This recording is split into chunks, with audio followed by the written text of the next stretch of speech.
Bom. Incógnito. Colégio, Sr. Peter Marx falando. Bem-vindos assistindo Porcaria, mas posicionamento ridiculamente questionável Webcam. Tá bem questionável mesmo, não dá nem pra ver meu rosto direito, né? 41, dia 8/7/2025, mas sei lá o que é 10, porque foda-se o que eu tô fazendo de amar, coisa a mais.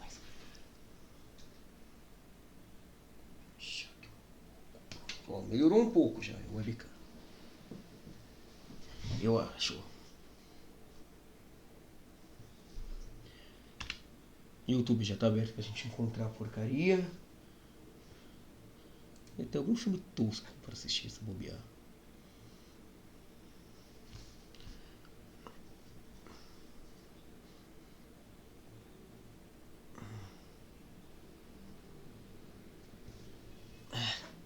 Vamos que é fácil. Continuar assistindo os vídeos lá do nerd aqui, ó.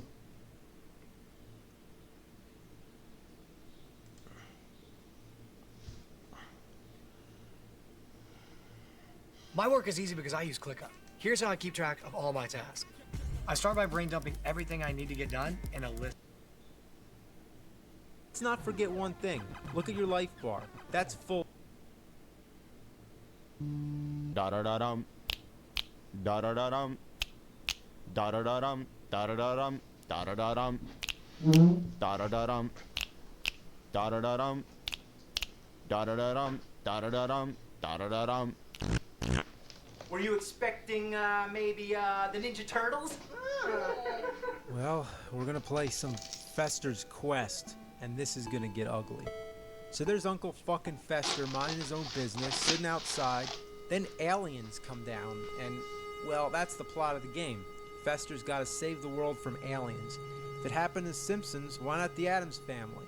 Makes as much sense as Tim Allen fighting dinosaurs. Yeah. So anyway, I'm just shooting these purple jellyfish things on the ground. What's the point? They don't hurt you unless you deliberately walk into them. And why is part of my body disappearing? Anyway, they leave behind items, but why couldn't they just have the items lying on the ground rather than having to blast your way through this shit? Sometimes there's a bunch of them like stacked together in one spot. It takes fucking forever and makes my fingers tired. It's just another gimmick to make you buy a turbo controller. So I just picked up a better gun. It does a little more damage to the enemies, but it seems to dodge your targets. It just goes back and forth. And if it touches anything, it stops. Now look at this. I just want to shoot this fuckface. God damn. Oh, and these sewer parts, this is where the game really starts to take it in the fucking ass. It basically makes your gun useless. And these green blob things, fuck them to hell. Instead of conveniently dying when you shoot them, they just multiply. Come on, you fucking pieces of shit. What the hell did I do? I got my old gun back? That's nice that it shoots straight, but it's not going to help with killing these things.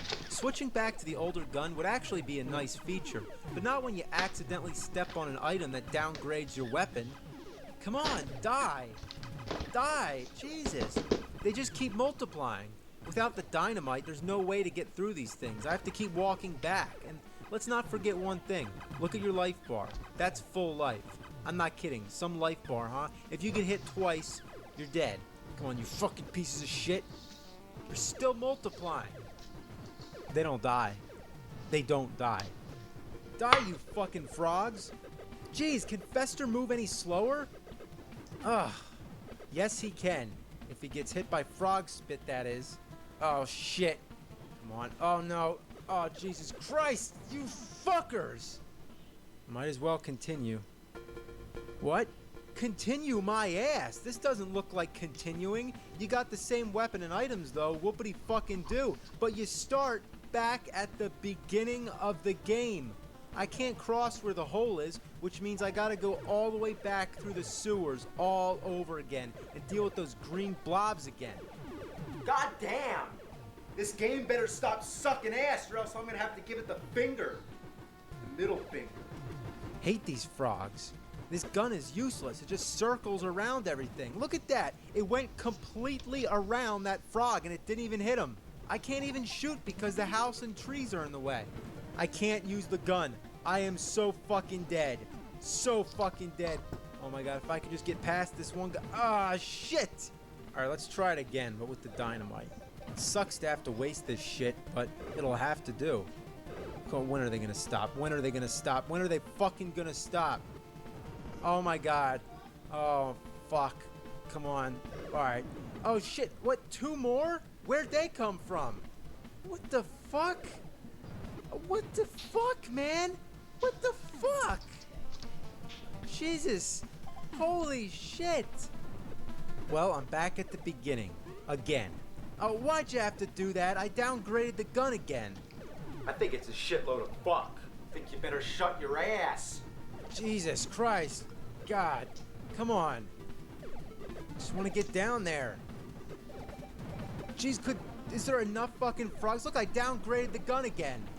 Alright, I'm gonna go in that house there. If I could fucking make it. Alright, now we're gonna use a key to open the door. Oh, nice. Beautiful. It's one of those half-ass first-person sort of deals. In the 8-bit era, it was kind of cool to see anything that looked three-dimensional, but it's a fucking pile of steaming goat shit. There's a door. Is it the one I came in? Well, let's see. Oh, it is. But for whatever reason, it takes you to the back. We want to go back in. You're kidding me. I gotta use another key? What, does the door eat the key or something? These mazes are such fucking shit. I don't know where I'm going. Couldn't they have made any parts of it look different or decorate the walls? Have something to help identify where you are? Wait, what's the point of this anyway? Are there enemies to fight? No. Is there a time limit? No. Are there any items to get? No, except I've come across one power-up. But really, is there any good reason to have this maze thing? It sucks anus. Then you come up to this crazy alien guy.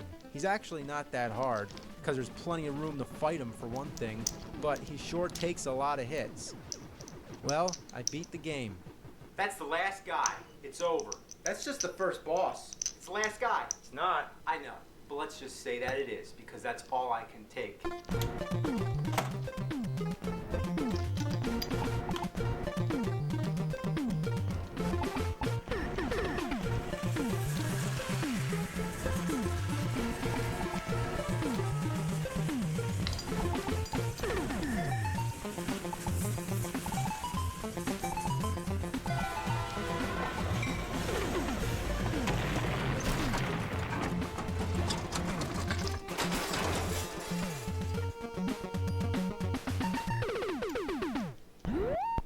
Well, we might have cleaned our hands of that monstrosity, but there's a ton of other Addams Family related games, and I'm willing to bet that many of them suck just as hard.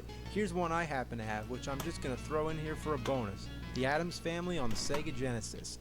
So you play as Gomez, just walking around, regular side scroller. Oh shit, it's a ghost! Oh my fucking god.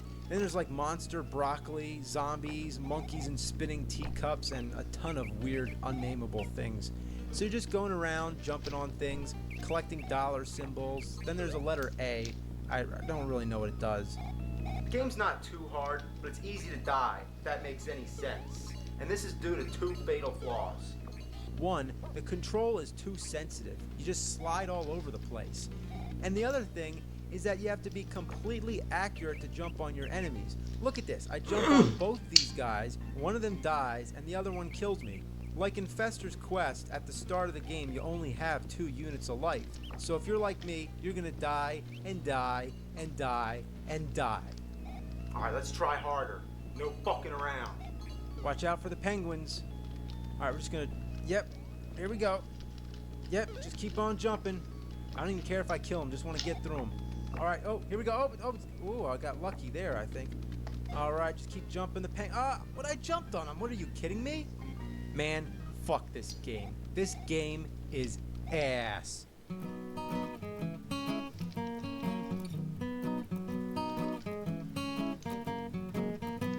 It's crappy and it's kooky, a stupid piece of poopy. I'd rather eat my dookie, it makes me wanna pee. Sucking some ass, fuck. Sucking some balls, fuck. Sucking some balls, sucking some balls, sucking some ass, fuck. Makes me wanna see ya, ass load of diarrhea. It's worse than gonorrhea, I'm gonna take that pee.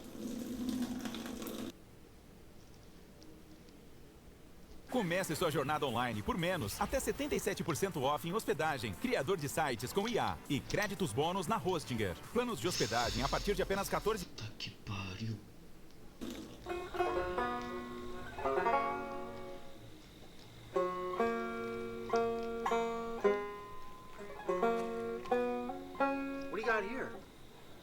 bunch of shit. I see. Unfortunately, this is kind of my thing. How much is this one right here? 100. 100? As in like $100? No shit for brains. 100 centavos. Of course, $100. We are living in the US of A, ain't we? I'll take it for 50. It's 100. It's a piece of shit. Look at this. Look at this stock label. I mean, do you know what this is supposed to be? Can you tell me what this is? I have no idea what that is. I can tell you what it looks like. It looks like the shit stain in the bottom of my drawers right now. This is a shit stain on a shitty game. That perfectly just sums it all up. That there is a rare video game, boy. I know. Unfortunately, I'm like flies on a piece of shit because I just can't stay away from this stuff. That ordinarily that would sell for $300. I'll tell you why. Because that is one of the first horror movie video games ever made. Are you going to buy it or are you just going to look at it? Okay? Because if you're going to look at it, you put it right back down on the fucking table. Nah, that's all right. I'm not. I'll tell you what. Yeah, what? Yeah, it's still $100. Yeah.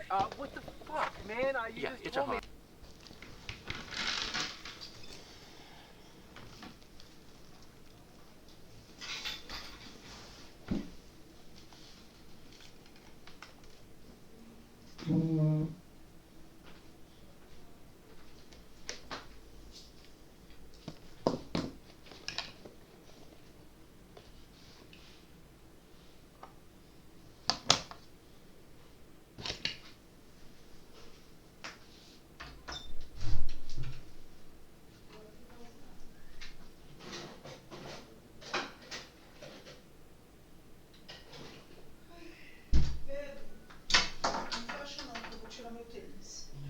Pera aí.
And I'll tell you what, don't walk away slick. Oh, okay, what?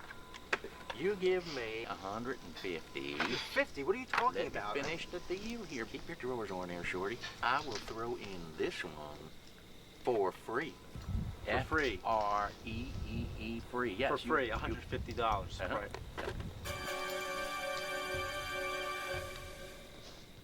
All right, Texas Chainsaw Massacre on the Atari 2600.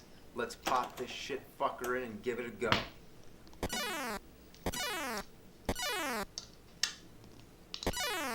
Now, I gotta admit, there's really not much to say.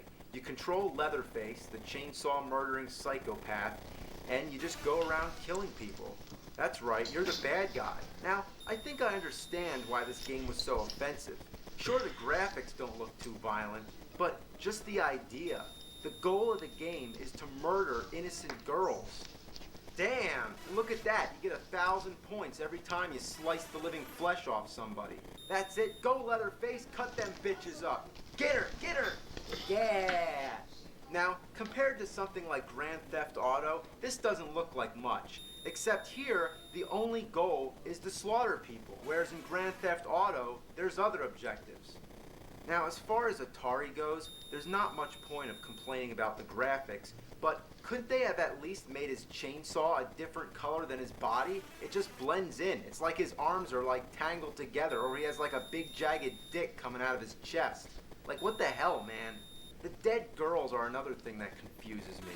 What is this? I see 2 puddles of blood, but what's happened to her body? I mean, I know it's all cut up, but looking at it, it just doesn't make any sense. Is she upside down? It really takes a lot of imagination to see this as anything other than a colored mess of pixels. Another thing really screwed up is that the vehicle is almost as big as the house. And the trees are huge. The trunks alone are half as wide as the house, and they're further back, which means that they're probably even bigger than that. The scale and perspective in this game is all fucked up. Then there's hay and wheelchairs and animal skulls. What happened in this field before you got there? Was there somebody going around in a wheelchair gunning down bulls? The sound effects just suck my ass. It's Atari, so you can't expect much, but all you hear is just the farting of the chainsaw and this high-pitched beep. I mean, I've been wondering, what the fuck is this beeping sound for? But according to rumor, it's supposed to be the girl screaming. Now, I say rumor because that's really a stretch. Now, what the hell? I'm stuck. God damn it. So while you're running around, you gotta dodge every object you see, because if you touch anything, and I mean if you touch anything, if just the edge of your body makes contact with one foreign pixel, you're stuck. And look, I'm just gonna try to go by this thing, and look, I can't fucking move. This doesn't even make any sense. What kind of asshole would be immobilized by some random object just lying on the ground? What a shitload of fuck. Sometimes you're chasing a girl and she keeps disappearing and reappearing behind you. So they have like some kind of teleportation skill. That would be a good thing to have if a psycho killer's chasing after you. Unfortunately, it doesn't look like they can teleport far. The worst thing about this is that the more you use your chainsaw, the more you use up your fuel. That's right, the fucking thing runs on gas. When you run out of fuel, you're dead. So when the game's over, the screen goes black like a Mortal Kombat fatality, and the girl kicks you in the butt. How violent. She kicks you in the rear. Now, I can take bodies getting slashed apart with the chainsaw, but a kick in the ass, that's fucking hardcore. Fuck this game. What a piece of shit. It's A&M, more like a AVGN. I'm your most far out fan, man. Yeah, cool. Whoa, man. So is this where you do all your videos? Yeah. Well, would you be able to give me a tour or something? Yeah, okay, well, here's the games. You see, here's the games. And here, all the systems are right here. And that's it. So the tour's over. You can go. Whoa, that's far out. Oh yeah, your next game review is gonna be E.T., right? No. No? Well, what are you gonna do next, huh? I don't know. Are you actually gonna do a Nintendo 64 games? Eventually. Hey man, do you remember in your chronologically confused video, you totally mentioned that part of that, like John Rambo? Well, they're actually making a new Rambo movie, but it's called John Rambo, man. I was aware of that. You were totally right on the ball, right on the money, right on my ball. Hey man, I got a friend named Lester, and he really wants to be in one of your videos, man. Oh, okay. Would you when you do the ET review, could you just totally put his name in the review, in the middle of it when you're talking about ET? Could you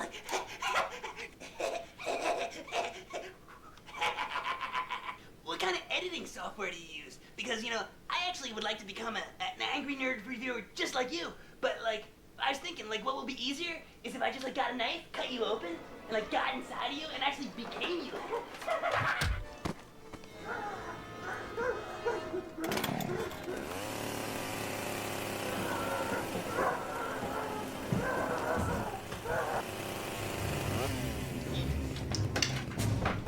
Get that nerd, Leather! Get that nerd!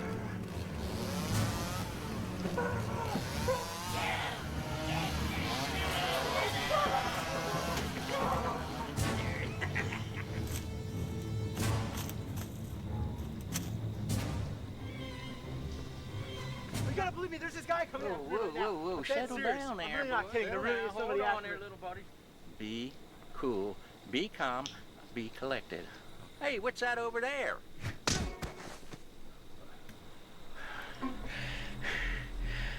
Batter up, bitch boy.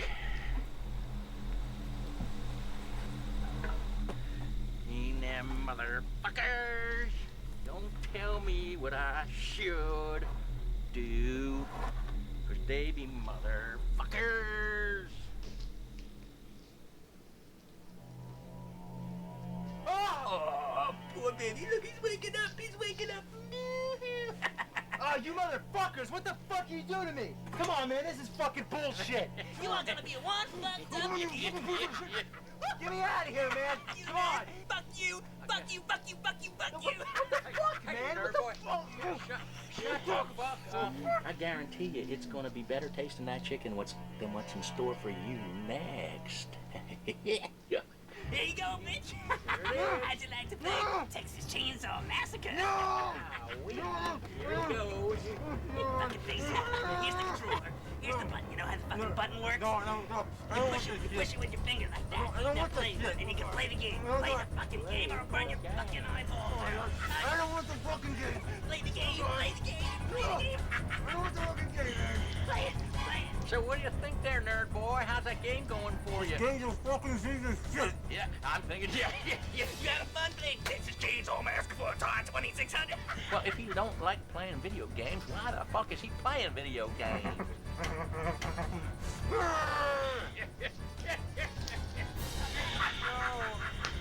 How do you like that, nerd? How do you like it? How do you like it? He's playing that game like he really don't like it. Ain't that a shame? Listen to him whimper like a little girl.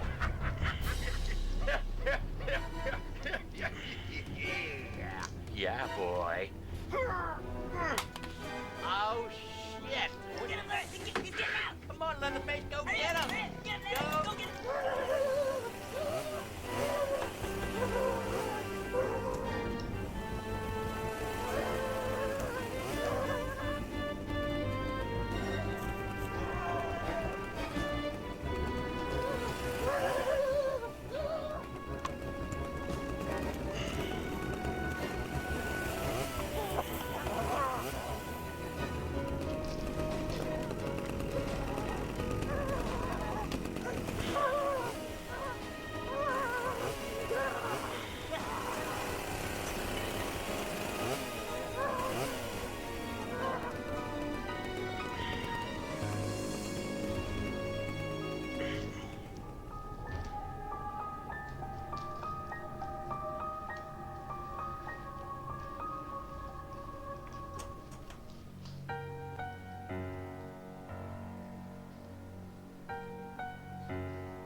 Well, it's Halloween, and I gotta go babysit. Yeah, of all things, I gotta go watch some little shitheads for the night.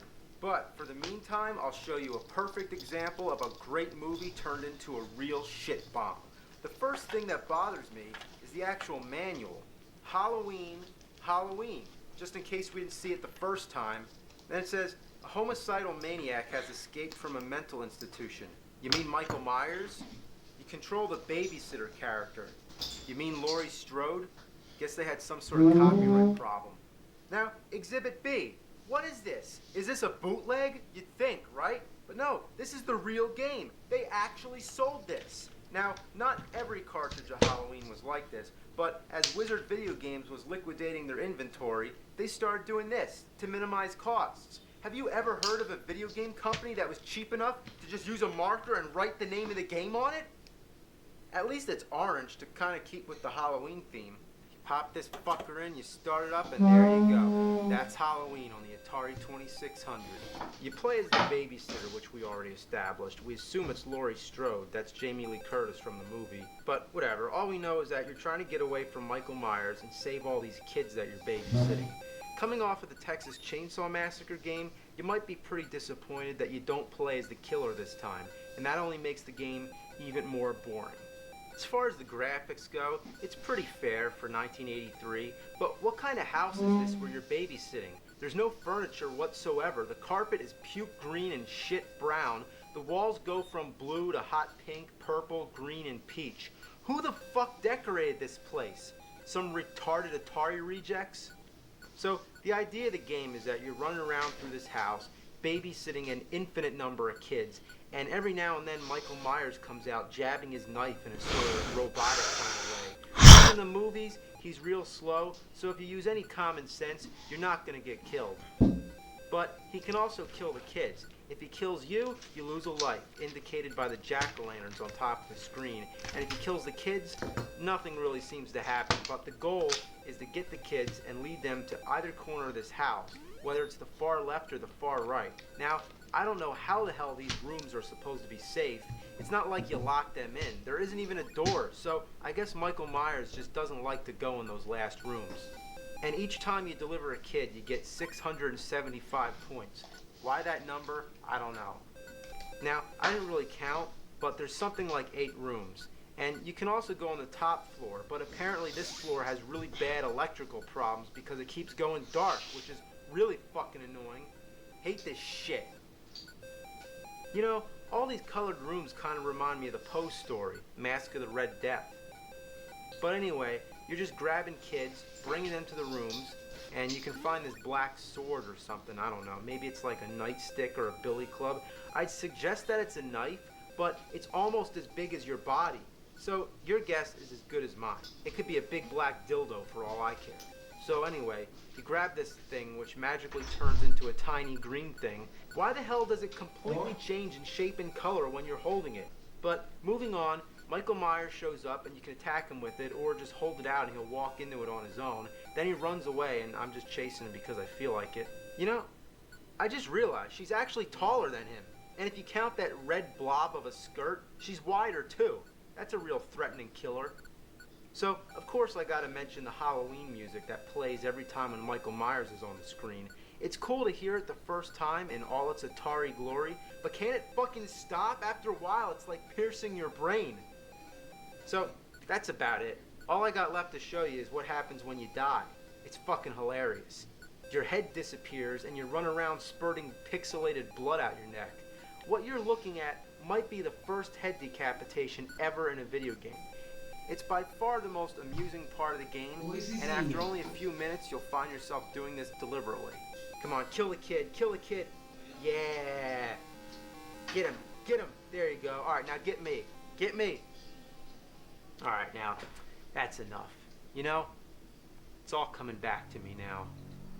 I remember once long ago, I had this game in my possession. I just remember seeing this blank cartridge for a pale, emotionless game with the dullest graphics, the most awful gameplay. I spent 8 years trying to figure it out, and another 7 trying to keep it locked in my closet because I realized what was living behind that game was simply evil.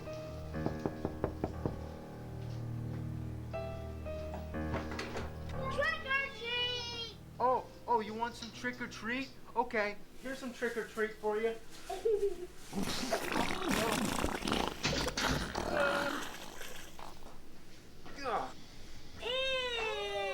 There you go, you little fuckers. There's some chocolate for you. That's not chocolate, that's poop. It's not chocolate, nor is it poop. It's shit. I want some candy. Oh, take up your glasses. Hey, wait, I got something for you too. A shitty game. What the heck is this? It's an Atari game. The heck is an Atari, you dope? Oh, you don't know what Atari is? Oh, okay, hang on a second. First you pull my back and now you don't give me any candy. You're a dope. There you go, have fun. Hey, you dope, I want some candy. Well, now that I got that piece of shit off my hands, how about we check out a couple more? I mean, I got a little extra time before I gotta go babysit, and after all, it is Halloween, so how about a bonus? Boo! Haunted house! Well, it's pretty scary.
Yeah, what the fuck is this shit? I'm a pair of eyes going around.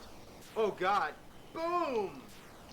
Well, anyway, I'm guessing Pior que eu já joguei vários desses jogos bostas aí. just common fact that Literalmente, in the dark, caralho. the Porra. only thing you can see Porra, are porra, porra, someone's porra, porra, eyes. porra, porra, porra.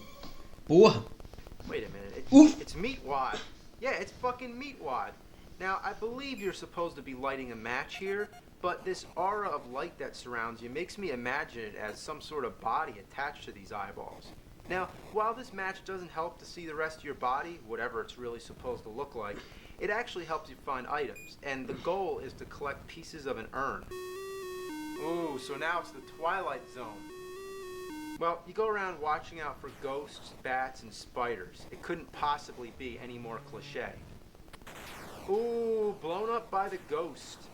As the levels progress, you can't see the walls. The game's gotten even darker, that's right. It's gotten darker than dark. The graphics were pretty boring beforehand, but now there's hardly a damn thing on the screen but black. Gee, this is fun. Well, we might have time for one more. Let's see.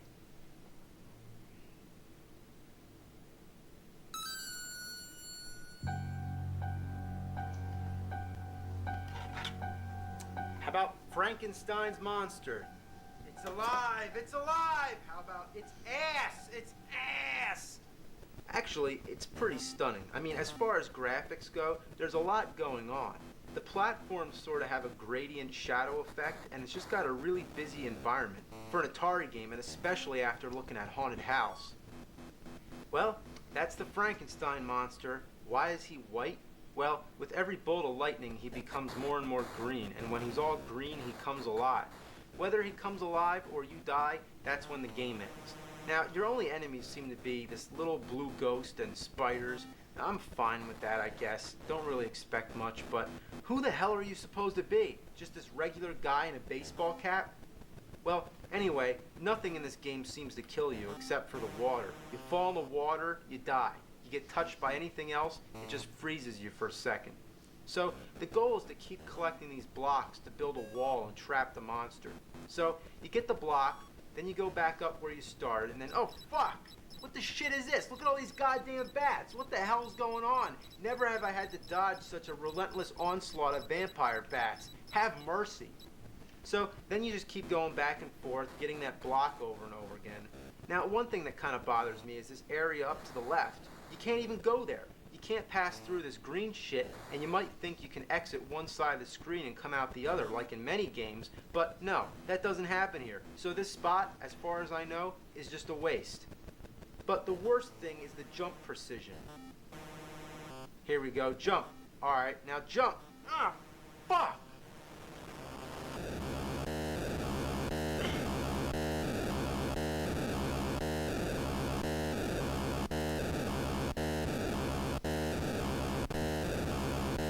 Oh God!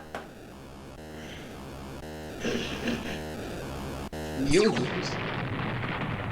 Well, now that's my cue to get the fuck out of here and go babysit.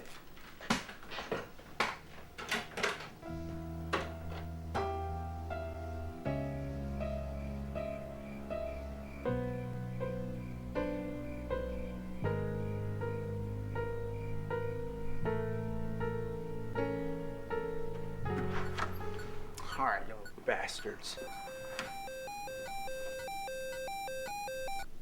Oh, no, no. Look, it's the Poopy Man. No, the Poopy Man's more like the Boogeyman. And he's gonna get you if you don't turn off this game. Play the game. No, I played the game enough tonight. Play the game.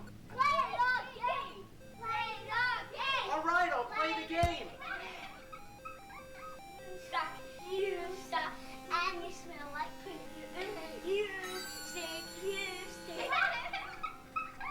Shut up. You suck, you suck. You stink, you stink, you stink, smell. Shut up!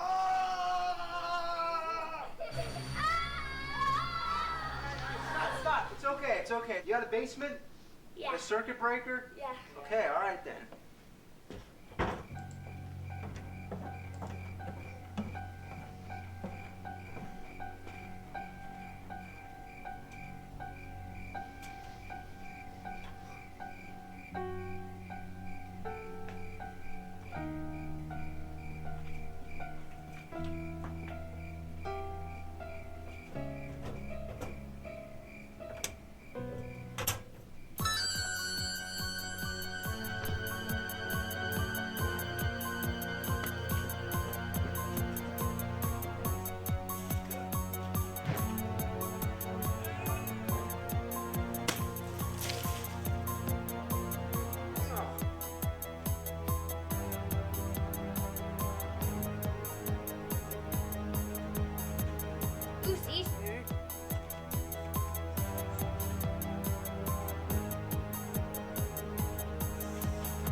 that the poopy man?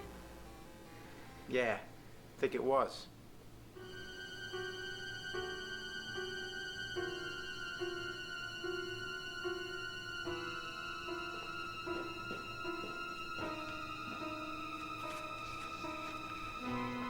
Hey, call the police. Tell the sheriff he's on the loose. Is this some kind of a joke? I've been tricked or treated like shit tonight. You don't know what shit is.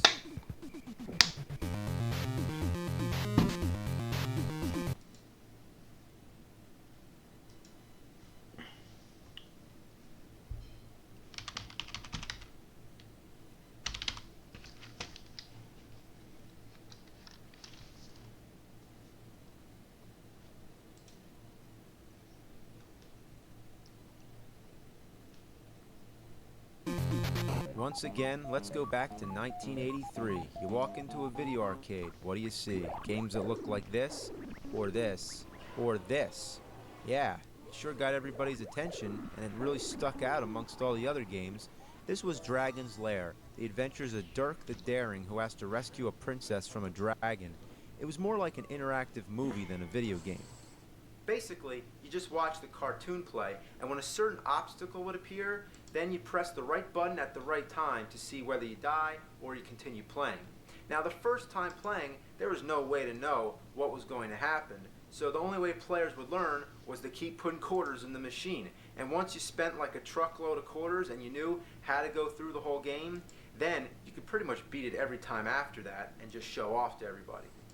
So, while there wasn't much to the gameplay, it was groundbreaking in the fact that it was one of the first games to use a laserdisc, making the use of motion video, and feature animation by Don Bluth, who, prior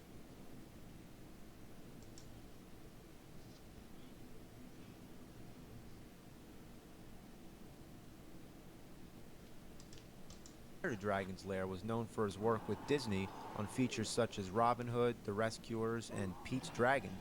Many games of its kind would follow, some of which were adapted on the home CD consoles, such as Time Gal and Road Adventure, which I mentioned in my Sega CD review. Now, many adaptations of Dragon's Lair would appear on several game consoles, but the one that I'm going to play is the NES version. Now, how could you put this into this? Yeah, so obviously, an NES game is technically incapable of handling this sort of motion.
motion video thing. So, what do you know? It's a side-scroller. And after all, that's what games on the 8-bit Nintendo system were best at. So, how could you go wrong? Well, judging from all the requests I got to review this game, I'm gonna pop it in and find out. Alright, my first impression is that the graphics are quite good for the NES and the character animation is well detailed, but the controls are delayed beyond belief. Did I just die by walking into the fucking door? Yeah, everything kills you. Literally, everything. Even if you stop to jump, you end up falling through the bridge. Okay, I'm gonna try to kill this bat, and there I go, dead. Here I go, dead again. If you hit down, you go into a crawling mode. Of course, it's extremely delayed, making it awkward to switch between standing and crawling. Oh, I'm really fucked now. Jump, jump! Well, we already know you can't go through the door, so I'm gonna assume you gotta kill the dragon. But what the asshole? Why can't I duck? I just want to duck down and throw my daggers at the dragon, but no, it doesn't let you duck. Have you ever played a game where the basic controls differ depending on which side of the screen you're standing on? So I'm gonna try to make my way to the left just so I can attack the dragon. Wow, that was close. Okay, come on, duck. Shit! Alright, here we go. Duck down, kill the dragon. Son of a ass! I'm getting real fucking mad now. Why does the gate stay open the whole time, but once you're within range, it comes down? What a tease. How the hell does the fucking thing kill you anyway? I don't care if it's a door or a medieval gate, or whatever the hell it is. It's certainly not an electrical fence or something. So why is it, like, deadly to the touch? The rules in this game make no sense. What were they thinking? Another problem is that the dragon doesn't come up high enough to be able to hit with your dagger, unless you're squatting, but when you're squatting, the dragon stays below the bridge. It literally reacts to your every move. So, what do? Do you stand? Do you duck? Either way, you're fucked. The decisions to make in this game are similar to if, say you're standing in a pool full of piss, all the way up to your neck. Then somebody comes in with a bucket full of shit to dump on your head. Do you duck down under the piss, or do you just stay up and take on the shit? This game is like a cruel joke that you play on your friend. It's like, hey, you wanna play a game? Here you go, you fuckers. And, you know, it really doesn't look that hard, but once you actually play it, it's unbelievable. You jump like you're on the goddamn moon, it takes ages to turn around, and the control is so stiff, you'll wonder if your fucking controller's broken. However, I've heard that the PAL version is much smoother. I might have saved myself a few hundred emails by mentioning that. Now, unlike most NES games where B attacks and A jumps, this one's the opposite, which takes some time to get used to. I mean, what's with this backwards-ass bullshit? But, you know what's really sad? This is the first screen of the game. I haven't even gotten past the first screen yet. I don't even want to know what the rest of the game is like. Maybe you're just supposed to walk left. Nope. Actually, if that was the case, I think I'd have to break something. Now, you know what else is bullshit? Everything kills you with only one hit. The dragon, the fireball, the moat, the door. But the bat just takes away a tiny bit of life from your life bar. Yeah, that's right, you have a life bar. I didn't even notice, but what's the point? Because everything that hits you, it kills you instantly. I can guarantee that the only way you're gonna die from this bat is if you stand absolutely still and just wait. I've clocked it. It takes 1 minute and 13 seconds for this bat to drain your energy. That's 11 hits. Well, why 10 when it can take 11? So, in order to pass this part of the game, you gotta kill the dragon. And it seems that there's only one possible spot where you can hit him. That's from the far left, where you start. But the dragon won't come out until you're halfway across the bridge. So, you gotta make your way to the dragon, then jump your way back, and then you can just barely hit the dragon, even from this distance. You just wish you can duck and hit him, but as we already know, that doesn't work because the fucking bastard won't stay up. So, you just have to be real patient, keep throwing the daggers. When he spits the fireballs, you gotta duck well in advance and just keep repeating.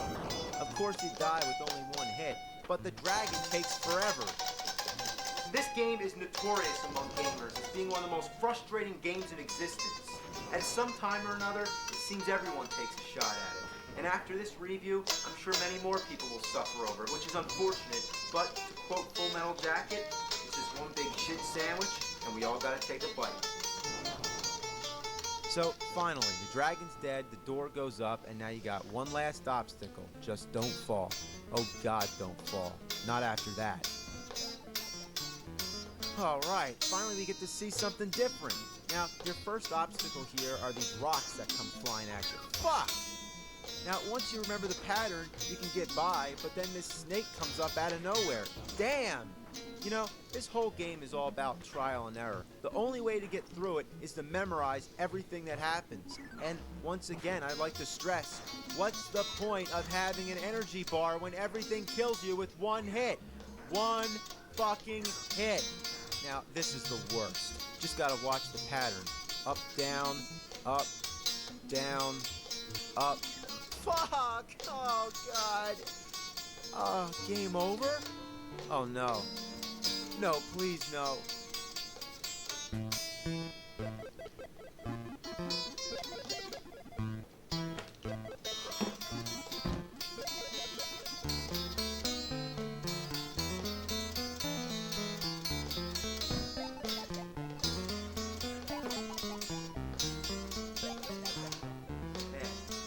Man, fuck that shit. Man, you think I'm gonna put myself through that again? God damn it, man!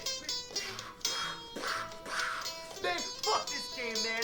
Man, Jesus Christ, I'd rather fucking 69 a grizzly bear while shoving King Kong up my ass. I'd rather fucking stand in the middle of a ring of monkeys as they pelt me to death with their own anal waste. Man, fuck this game, fuck it to hell, fuck it to oblivion, fuck it to damnation of mankind!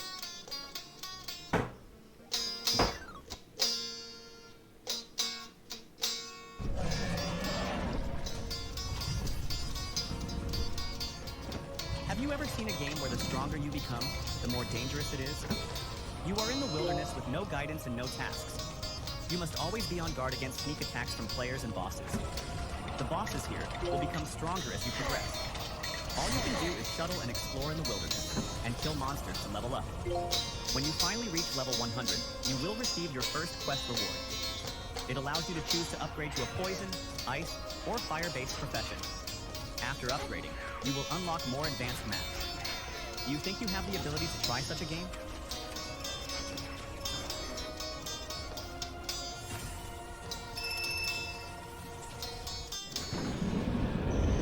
Play for free now.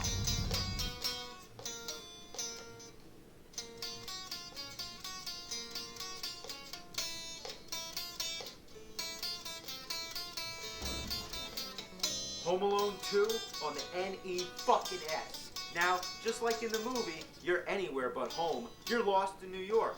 Now, I'm really scraping the bottom of the shit barrel with this one. I mean, the first Home Alone game was so bad, why would you even bother with this one? Well, it's a dirty job. Somebody's got to do it. Now, the first thing I noticed, besides, of course, the title screen and the strangely placed credit scroll, is that the game is actually in memory of someone. Now, that's sad. So, you start the game trying to escape from this hotel because they found out that you used a stolen credit card.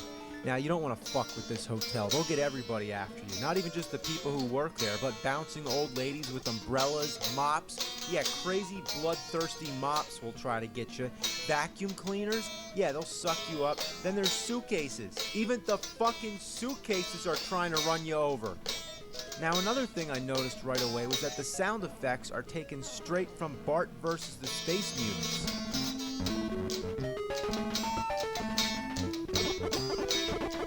Now, that's common for a video game company to recycle their own sound effects, but that was a claim, and this is THQ.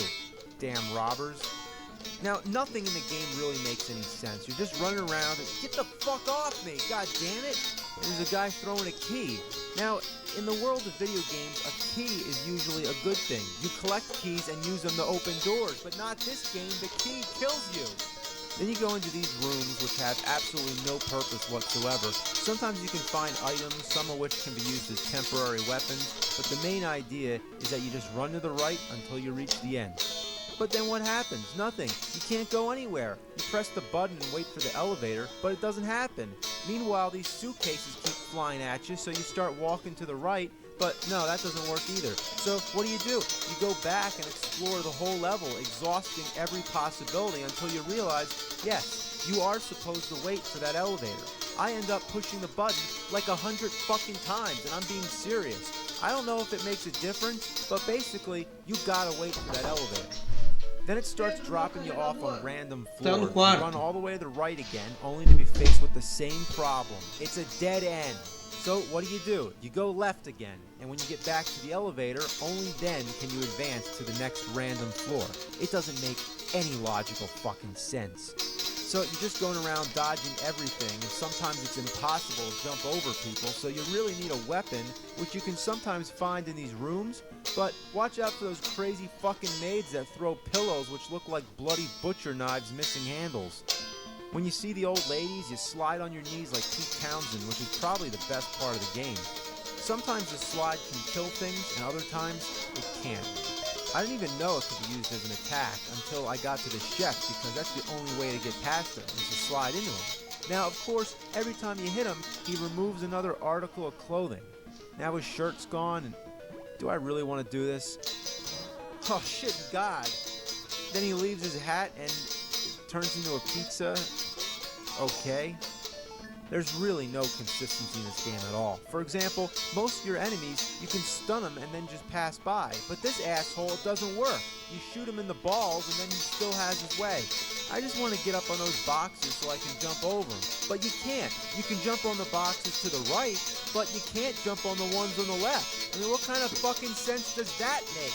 Some of the poles you can climb, and some of them you can't. Some of the potted plants, you can jump on the plant itself. But other times, when you're in desperate fucking need, you can't. It's like the game keeps changing the rules. Here, get up the ladder. Get up the fucking ladder. These birds shitting all over me. Get up the fucking ladder. Fuck.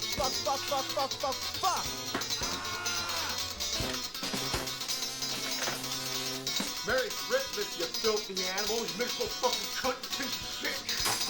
Shitty games all my life. Shitty fucking games. I hate shitty fucking games, and I hate shitty fucking Christmas, because shitty fucking Christmas means more shitty fucking games. Humbug! Ah! Fucking humbug into hell! Oh. Greetings, nerds! Welcome to the important eye against the Christmas past!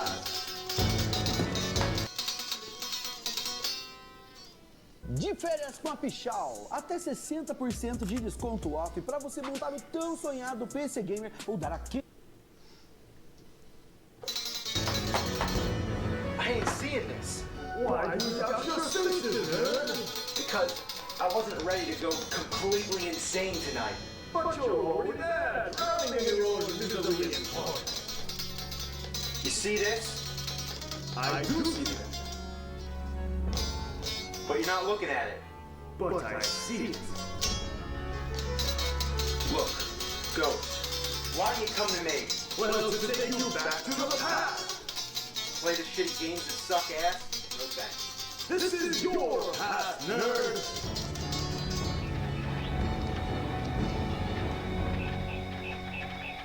Oh wow, that's me. I'm playing round 42. That was the shit, I remember that. Oh no, that's my first time playing the NES. And here's my dad in his underwear taking out the trash. At least he's not making me take out the trash.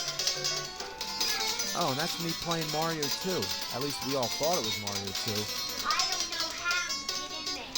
There's a wall block. So I don't know how to get in. Guys, why not going down there? This isn't fair.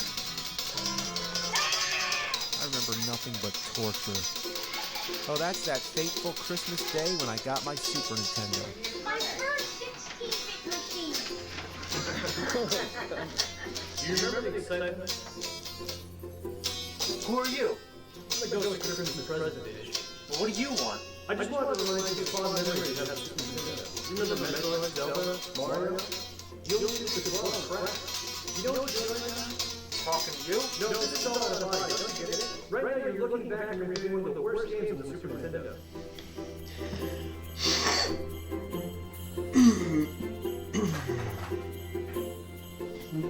Shaq Fu. Just the name makes people cringe. Like you don't even want to go there. So it's a fighting game with a storyline that begins with Shaq wandering into a Chinese shop for whatever reason, and an old man tells him he has to save some kid. So Shaq just goes along with it, steps in the portal, and ends up in the second world. I guess we live in the first world, so this is the second. So you're wandering around fighting everybody you meet, including a goblin sort of thing, some crazy cat bitch, a Persian prince, I guess, and all kinds of weird aliens and a mummy warrior. I never even heard of such a thing. I just don't know about this. It's really weird. I kind of like Full House Tournament Fighter. At least that had more appropriate characters. Now, this is one of those multi-console games which appeared on both the Super Nintendo and Sega Genesis Mega Drive console, and most of the time the Super Nintendo version was better, which means I'd really hate to see the Genesis version. Now, besides the ridiculous concept, the dull sound effects, and everything else, the rotten core where this game's stank bullshit stems from is in its godforsaken control. The controls are mutilated. Fucking atrocious. They're especially unresponsive when you're trying to execute a special move, and most of the time you find yourself trying to get close enough to your opponent to hit him. You just end up jumping all around until the clock runs out. This game falls between the ass crack of basketball fans and fighting game fans. It doesn't please anybody. I also gotta mention that there also used to be a website dedicated to finding and destroying every cartridge of this game. It's that bad. Now, I can go into depth and describe the controls and every last detail why this game is so god-awful, but I don't even have to. The name says it all. The title doesn't even sound good. Shaq Fu? It's like a joke. I mean, just the fact that they can release a fighting game starring Shaquille O'Neal and call it Shaq Fu pretty much proves that you could put Fu at the end of anything. How about Robin Williams Fu or U2 Fu? I mean, who came up with this shit? What, were they smoking crack up their ass? Oh, Ghost, please, I can't stand it anymore. Ghost? Where are you?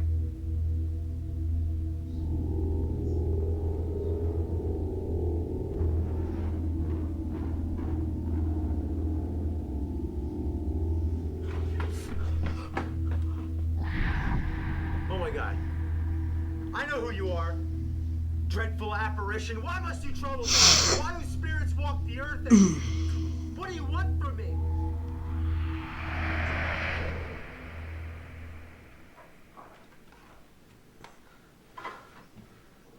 Oh my God. You remember the Nintendo Wii? Yeah, it's actually what they call it. But it was very revolutionary when it first came out. But looking at it now, it's like a baby's toy. Now, I got this bullshit fuck game called Far Cry Vengeance. Now, you put the word vengeance at the end of anything, and it's sure to suck.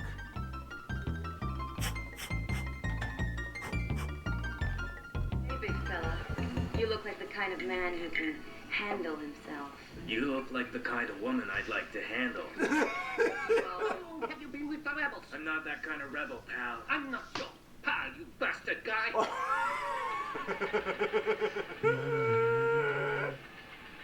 Oh, look at that. Look at all the grass growing. Kind of like in Creepshow.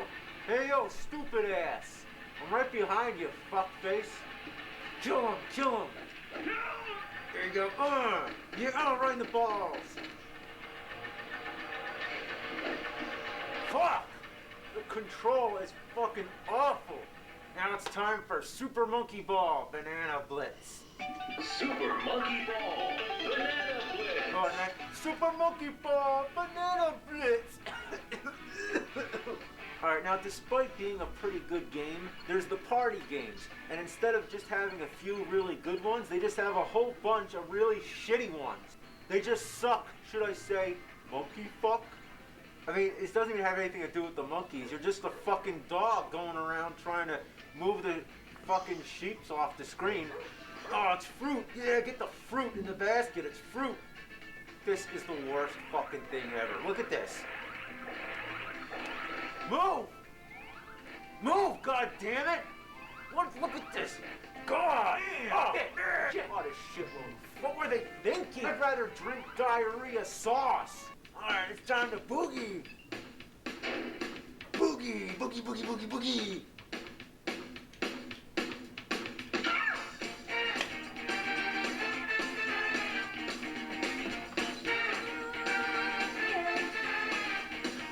I just can't wait till you write me your comment.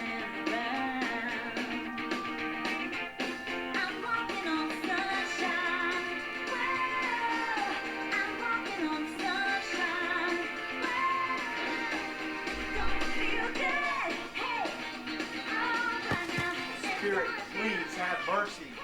I can't stand to look at this anymore.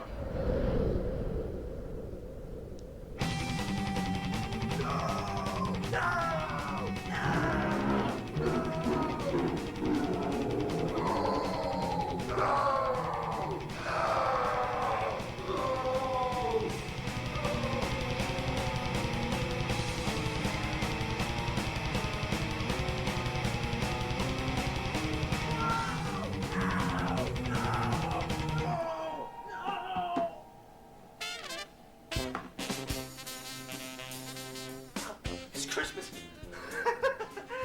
I haven't missed it. You little shit, little fuck. It's Christmas. What a glorious Christmas day. Look at all these games. Look at all these games. I think I'm gonna play Super Mario World. Fuck yeah, this game's awesome. In fact, I should just play good games from now on. Man, fuck that. Let's play some shitty ones.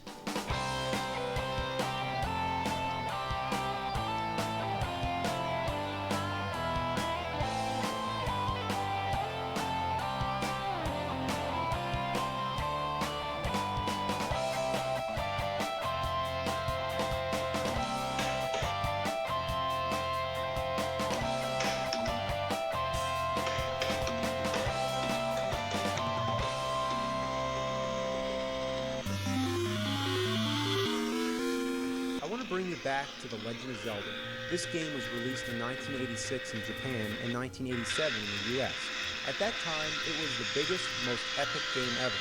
It was more than a game, it was an adventure. It captured our imaginations and immersed us into the fantasy world of Hyrule. Link, Princess Zelda, the evil Ganon, and the Triforce would become beloved Nintendo icons for generations to come. There is a sequel to this game, released the following year, Zelda 2: The Adventure of Link. But never would we have guessed that this would be the only direct sequel to come, for the Zelda timeline will go backward, twist, split, or do anything but go straight forward. This left fans everywhere debating on what order the stories in the games take place. And back when Zelda started, nobody would have imagined the idea of such a complicated timeline. It's no easy feat to string together more than 14 games that generally have very few story connections and continuations. I don't claim to know anything, because nothing is absolute, and Nintendo has no official timeline explanation. I just want to give you a basic overview of how confusing it is. Originally, as we all know, on the Nintendo Entertainment System, there were only two Zelda games, The Legend of Zelda and Zelda 2: The Adventure of Link. The timeline at this point was very straightforward. Zelda 2 was a direct sequel, taking place a few seasons later, starring the same character Link, now a teenager or young adult. However, the Zelda in this game, who's under a sleeping spell, is reputedly not the same Zelda that Link rescued from Ganon at the end of the first game, as this Zelda has been asleep for millenniums. While fans waited anxiously for a third Zelda game, there never was a Zelda 3, but what we got on the Super Nintendo was a prequel, The Legend of Zelda: A Link to the Past. This game came out 4 years after Zelda 2, and it far succeeded our expectations. It went back to the original format, but made drastic improvements, adding a new Light World Dark World system and making the game's plot much more involved. For the first time in a Zelda game, we are told the history of Hyrule. In the beginning, 3 gods of wisdom, courage, and power create the land of Hyrule and leave behind a symbol of their power, the Triforce. It remains hidden away in a golden land where legends say anyone who finds it, all their wishes will come true. However, it's found by a thief by the name of Ganondorf Dragmire, and because of his evil nature, it transforms him into the monster we know as Ganon and the Golden Land into the Dark World. While he rules this Dark World, he also tries to take over Hyrule, but 7 wise men seal the gate to the Dark World and trap Ganon inside. Now that's all backstory. Now as the game begins, the evil wizard Aghanim has taken over Hyrule Castle and uses the life force of the 7 maidens to break the seal, to free Ganon. The 7 maidens are the descendants of the 7 wise men, and the last in line is Princess Zelda.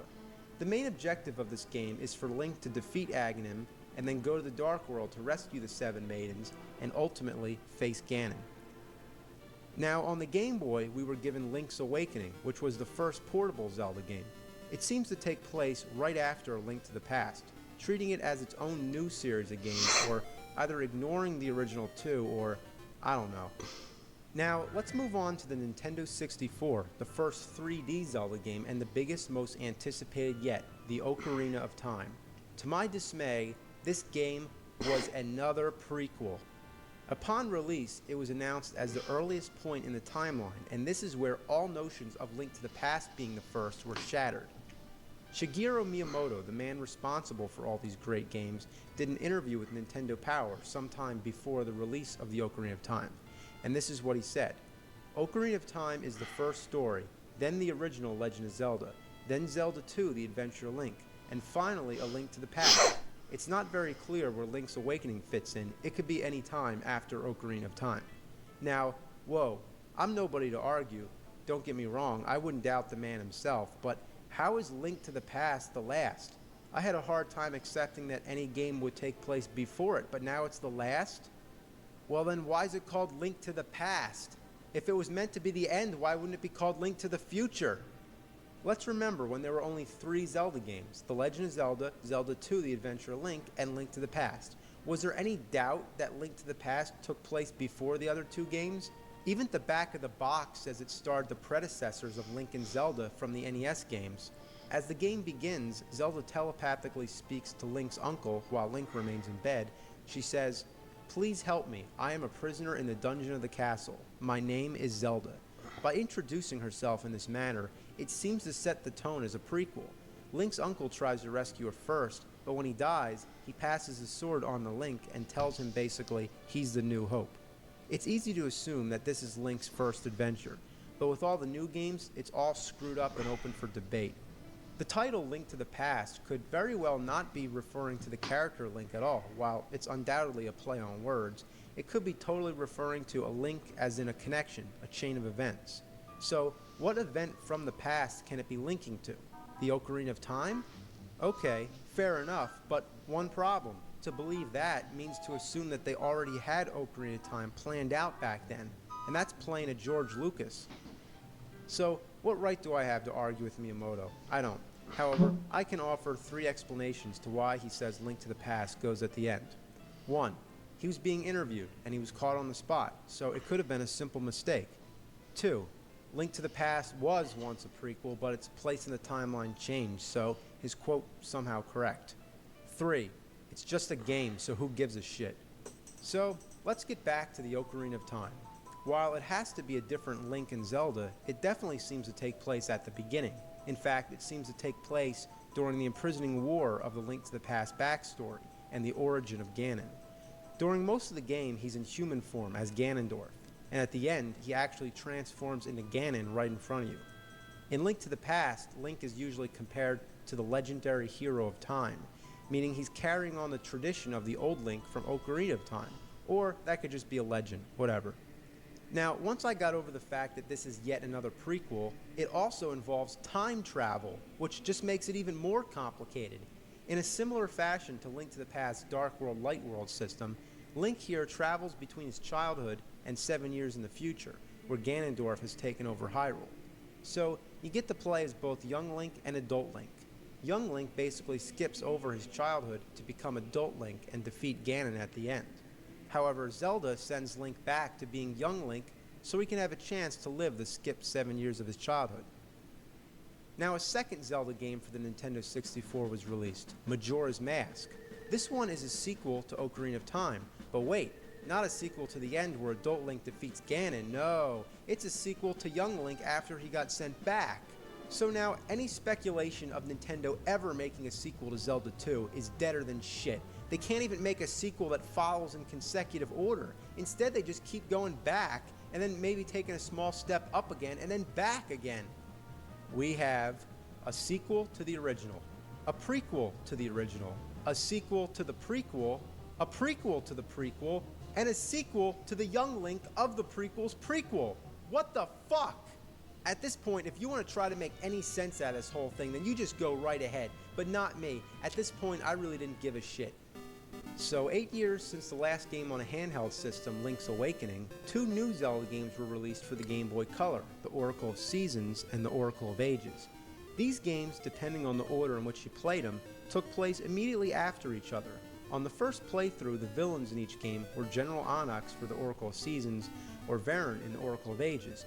But if you played through each game a second time and entered a series of passwords from the Link system, you can get the real ending and actually fight the revived Ganon.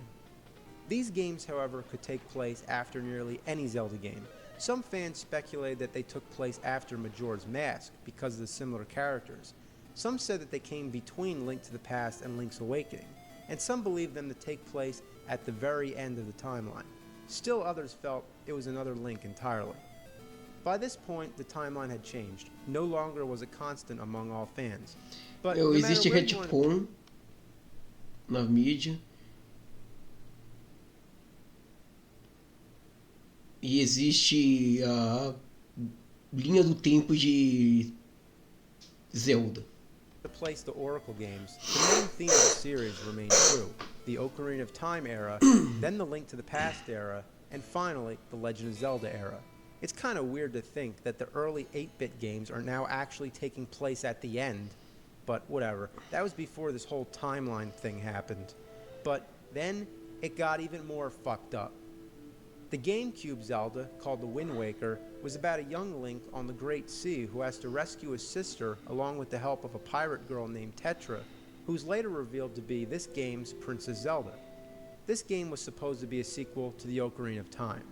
Wind Waker's backstory told how after adult Link had defeated Ganon, Ganon returned, but Link, he's now non-existent because he was sent back 7 years where he lives his childhood as young Link and Majora's Mask picks up. So he basically disappeared from the present time, but now that Ganon's back but with no Link to fight him, the 3 goddesses of Hyrule flood the land, sealing Ganon and the kingdom beneath the Great Sea. So this is our big problem. Hyrule is flooded, so this game would have to be the end. Nothing could happen later if Hyrule's still flooded, unless somehow it gets unflooded again. So now, when debating the Zelda timeline, you usually either believe in one linear timeline or a split timeline. There's no generally accepted splittist or linearist theory, and yes, people who believe in a split timeline are called splittists, and people who believe in a linear timeline are called linearists. It's sort of like Trekkie and Trekker, except even more nerdy. A year before Wind Waker was released, another game was made in the series as an add-on to the Game Boy Advance remake of Link to the Past. This was the first multiplayer game in the franchise, The Four Swords. At this time, some fans believed that because the game was so radically different from the others, it didn't count. However, the idea it didn't count was quickly debunked on the grounds that it was nothing but an excuse not to think. Since this was largely a sub-game and the map was really just a basic setup of land with no true meaning other than to separate the 3 levels, most fans didn't consider it an important part of the timeline, and that it could go anywhere, although it was largely believed to either take place sometime before the Ocarina of Time or after Wind Waker. However, its significance greatly increased when in 2004 a second game in the Four Swords sub-series emerged, Four Swords Adventures for the GameCube. Although the Wind Mage Vaati was the primary villain of these 2 games, Ganon made an appearance at the end of Four Swords Adventures, having been reincarnated. This was when the timelines really took it in the ass, as many more possibilities were opened. Then the Minish Cap, also on the Game Boy Advance, is involved in the Four Swords saga as well. It tells of the origins of Vaati and the Four Sword, and is mostly believed to take place at the beginning of the timeline. That's right, another fucking prequel. How far backward can we possibly go? Maybe eventually it'll go back to Link and Zelda being the Adam and Eve of Hyrule, or it'll go back to the creation of Hyrule when the only life forms are microscopic. Micro Zelda. Maybe they'll make that game. Although I'm being sarcastic, many fans agree that it is hard to accept another prequel.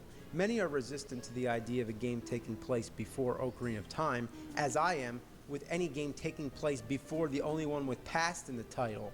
Many other theories place the Minish Cap at the very end, and still others clump it together with the other Four Sword games somewhere in the middle of the timeline. Others speculate that the Four Swords are their own separate series. However, most believe the Minish Cap is likely the first game in the entire saga, as its geography seems to be most similar to that of Ocarina of Time than any other game, and takes place in a time without many of Ocarina of Time species being prominent, suggesting that the kingdom has not yet united all the races. That and the lack of the Temple of Time suggests that it falls several generations before the Ocarina of Time.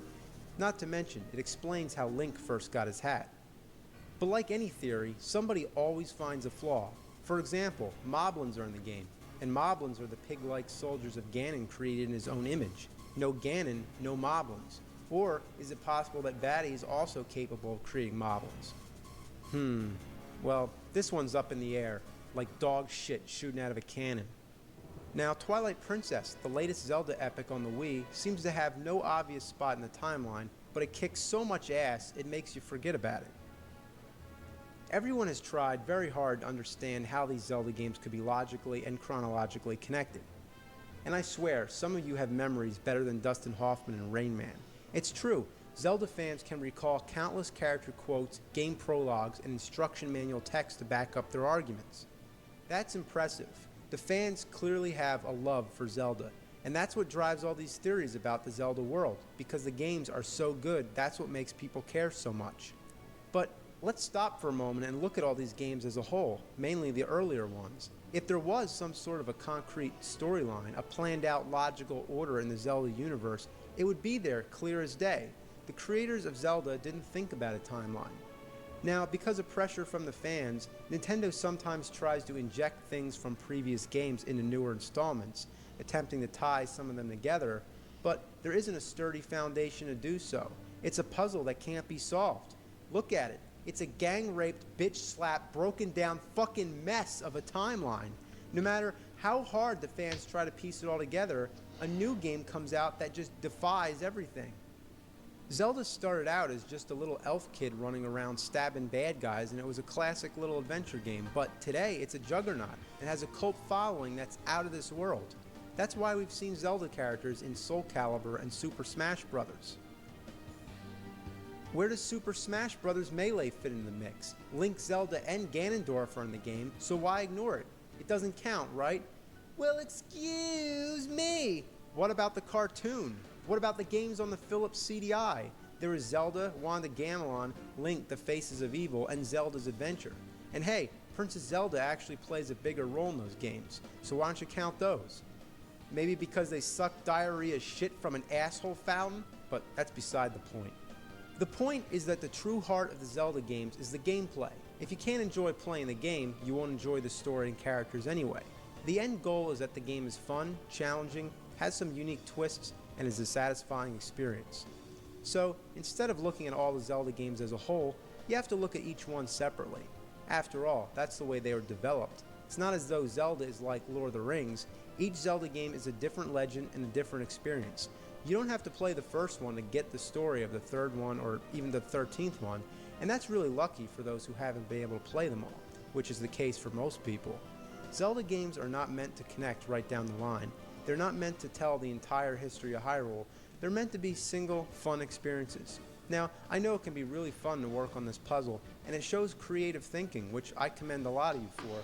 But hey, don't sweat it. It's not something that deserves a loss of sleep. So, just enjoy the fucking games and have a great... Tem transmissão ao vivo, combinada turbinada e tem Golden Sub. Acesse o site e saiba mais. Great day. Fuck. I gotta do this one now? Well, guess I might as well, because there's a new Rambo movie coming out. Back in the 80s, Rambo was the shit, but the NES game was just plain shit. Well, it's based off of Rambo First Blood Part 2 rather than the first one. I guess making a game where you go around killing cops probably wasn't in their best interest. It begins with the Colonel visiting Rambo in prison and making him a deal. Go rescue prisoners in Vietnam and you're free. But you have a choice. I'm not afraid of death, or I feel better in prison. How about I feel better in prison? But it's up to you. The game doesn't start until you say yes. Well, what's the point of having an option then? I'm saying leave me the fucking prison, but then again, I might as well not even put the game in if I'm gonna say no. That's like in the movie if you would have said, John, the movie can't continue till you say yes. So the game begins, you're just walking around the hangar, talking to people. Rambo looks like some shirtless guy wearing red spandex. So you just walk around, talk to this person, talk to that person, then finally go to the Colonel one last time where he says, you've got 36 hours to get in, complete your assignment, and get the hell out. The first swear I recall from a video game.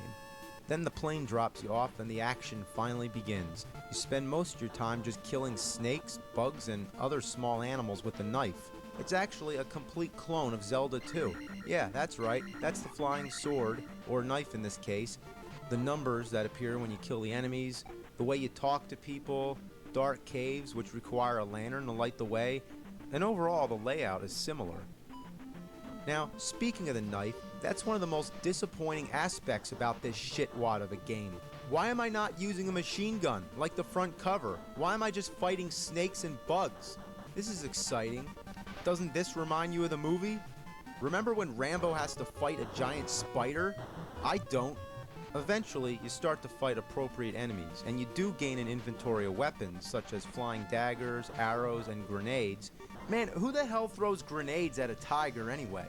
You also get a machine gun, but this doesn't happen until much later in the game. The problem may not be that the game doesn't follow the movie, it actually follows the movie way too much. Almost every key scene is recreated through character dialogue, but who cares? It's almost like they focus too much on the story rather than the overall gameplay.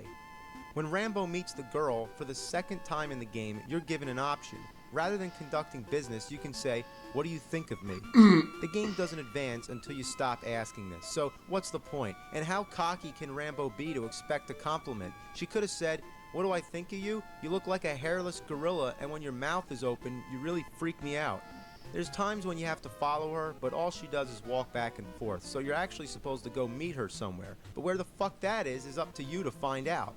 Now, that's the biggest problem of this game, finding out where the hell you're supposed to go. You stand on these little boxes that say N for North and S for South. You push up and then go to the next screen, and it's just like in Friday the 13th where you can change paths, but it's confusing to navigate because everything looks the same. If you keep walking in the same direction, the stage just repeats over and over. Sometimes you think you're making progress, but then you realize that you're doing laps over the same stretch of land. But to make it even more confusing, there's times when in order to advance to the next section of the game, you have to walk in one direction and then go back the same way you came. So it's like if you walk to the right, you can just keep walking right forever. It's an endless cycle. But if you walk to the left, that's when it takes you somewhere different. What a shitload of fucking bullshit. There's also a scene where you control the girl. She can't do anything but walk, and there's no fighting involved. All you do, basically, is just walk from point A to point B. Why? Another thing that blazes my balls is that when you're low on energy, the screen flashes. I guess it's nice to be alerted that you're dying, but it doesn't have to be so fucking annoying. Maybe you say it's nitpicking, but I say it's shitpicking. The controls are mind-blowingly awful. It doesn't look bad, but believe me, it's bad. You can move and jump around just fine, but when it comes to using your weapons, it feels stiff. When you try to attack something, it's almost impossible without getting hit. Getting across this bridge is a real shit bitch. Damn. Fuck. Alright, come on, you bastard. I'm almost there. Almost there. Fuck! Oh, God. How did they fuck up Rambo this bad? You'd think it wouldn't be that hard. Just a guy in a bandana going around shooting people. Kind of like Contra. Yeah, that worked, didn't it? Side-scrolling, overhead, or even a semi-3D perspective. It all worked. As long as the control is fluent, the action's good, and the overall gameplay is stimulating, that's all it needs. But instead, we get a confusing, incoherent mess that doesn't even really know what it's trying to be. A needless storyline, confusing navigation, frustrating controls, and a second-rate clone of Zelda 2. Though it predated Zelda 2 in its US release, Zelda 2 came out first in Japan. What? What the shit? I'm back at the beginning. How did this happen? I just fell and now I'm back at the beginning of the damn game. I still have my weapons, but I got a long way to make it back to where I came. Murdoch is still telling me the same shit he told me before, as if I never started the mission yet. So I guess I just found some crazy glitch. So the only way...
way I'm gonna show you the end of this game is to enter a password.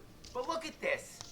Why does the fucking password have to be so damn long? Is it really necessary to have both capital and lowercase letters, as well as numbers, question marks, and exclamation marks too?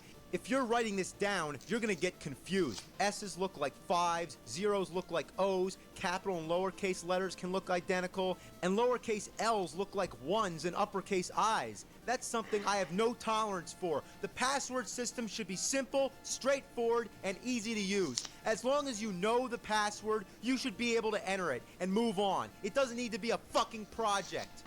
Assholes. Well, so this is it, the end of the game.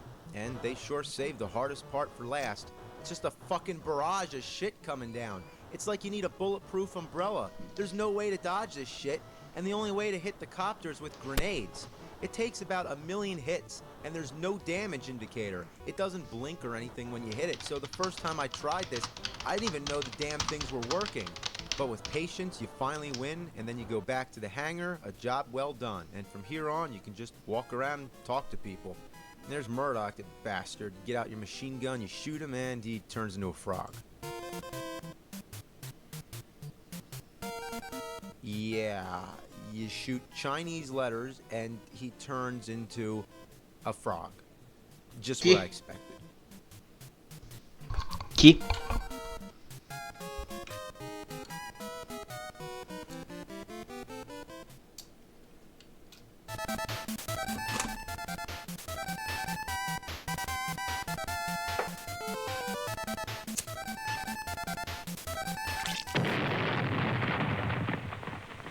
Now, I think that was enough, but there's more Rambo games, so just for a bullshit bonus, let's take a look at a couple more.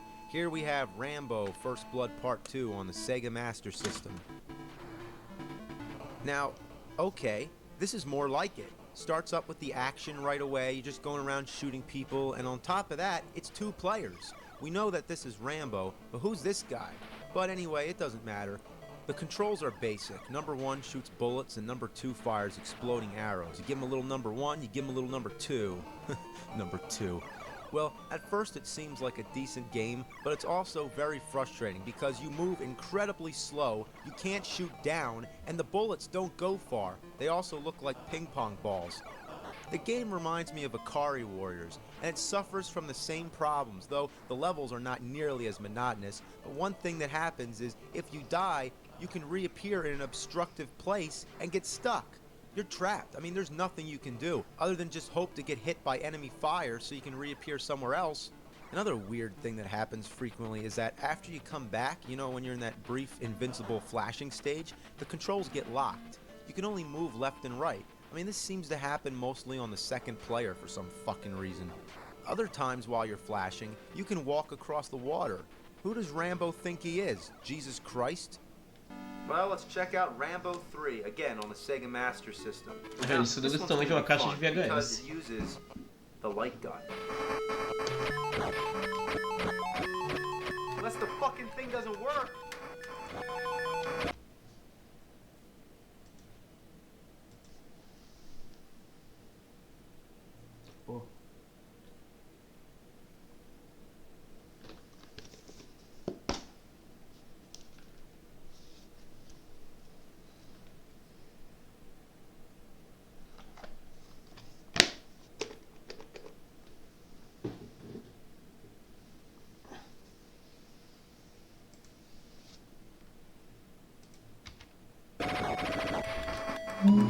It kinda works. I mean, I guess you just gotta wave it around, like Rambo. Rambo never shoots straight.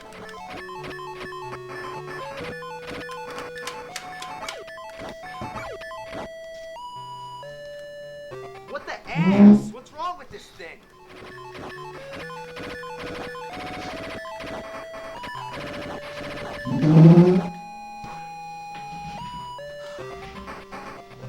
Piece of shit.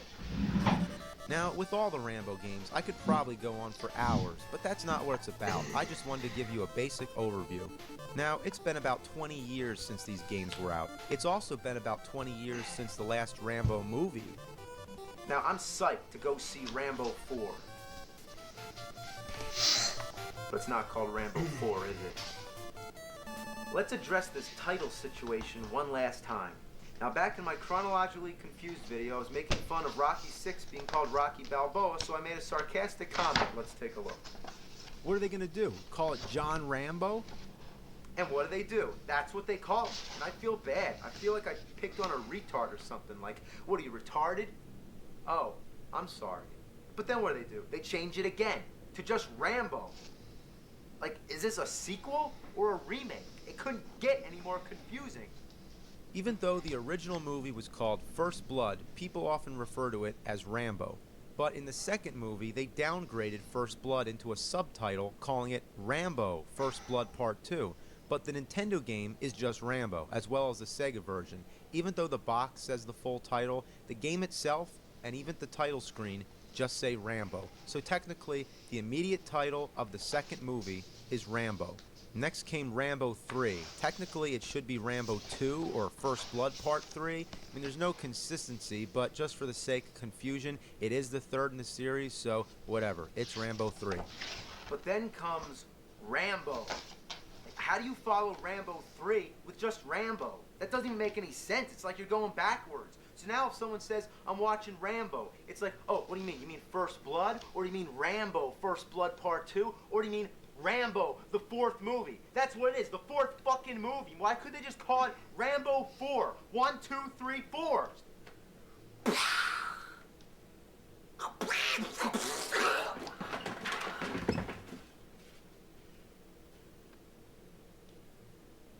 Work today is broken. We're all working in too many disconnected apps, and it's killing team productivity.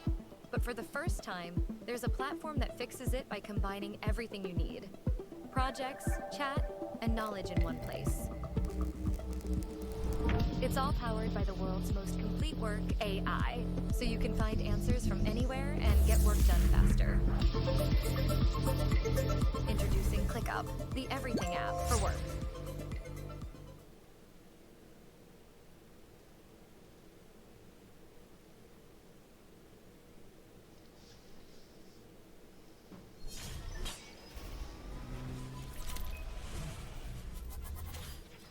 Esta é sua configuração. E este é o seu navegador. E agora que você parou para pensar sobre isso, você tem que admitir, é um pouco chato. Então se liberte com...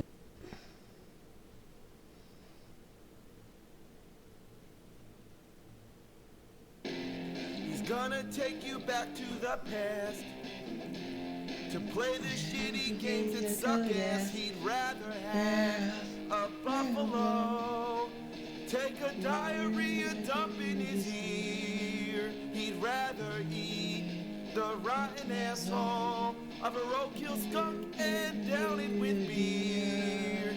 He's the angriest gamer you've ever heard. He's the angry Nintendo nerd. He's the angry Atari Sega nerd. He's the angry video game nerd.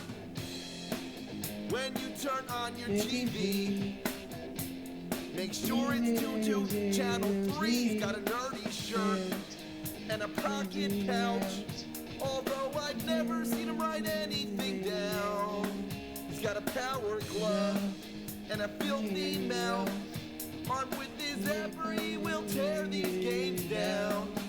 He's the angriest gamer you've ever heard. He's the angry Nintendo nerd. He's the angry Atari Sega nerd. He's the angry video game nerd.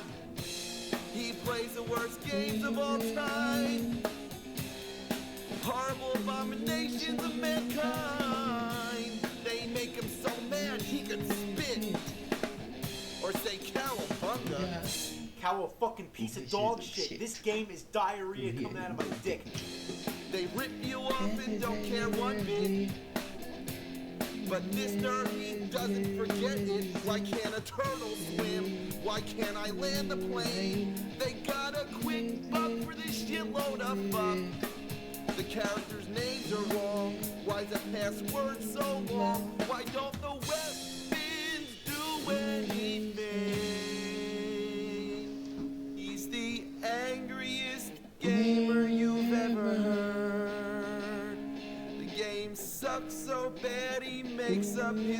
words. He's the angriest, most pissed off gaming nerd. He's the angry Atari, Amiga, CDI, ColecoVision, Intellivision, Sega, Neo Geo, TurboGrafx 16, Odyssey, 3DO, Commodore, Nintendo nerd. He's the angry video game nerd.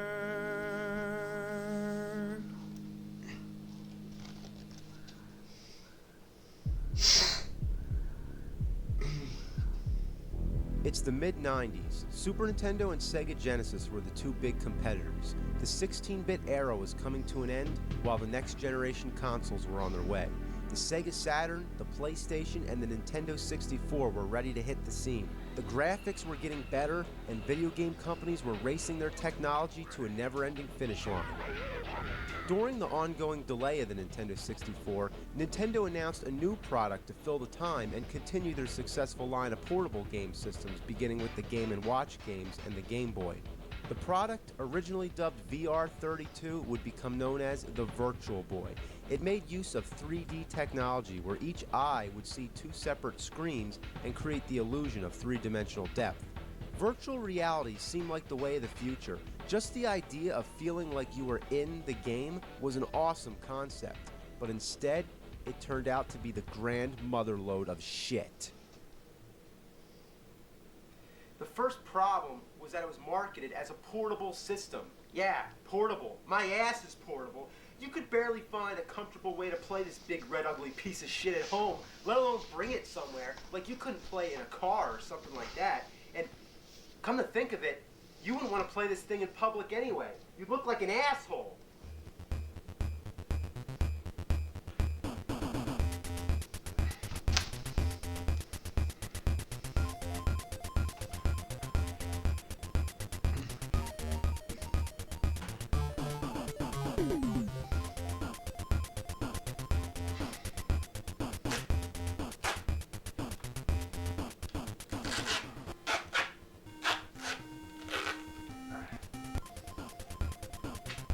Why isn't there a head strap?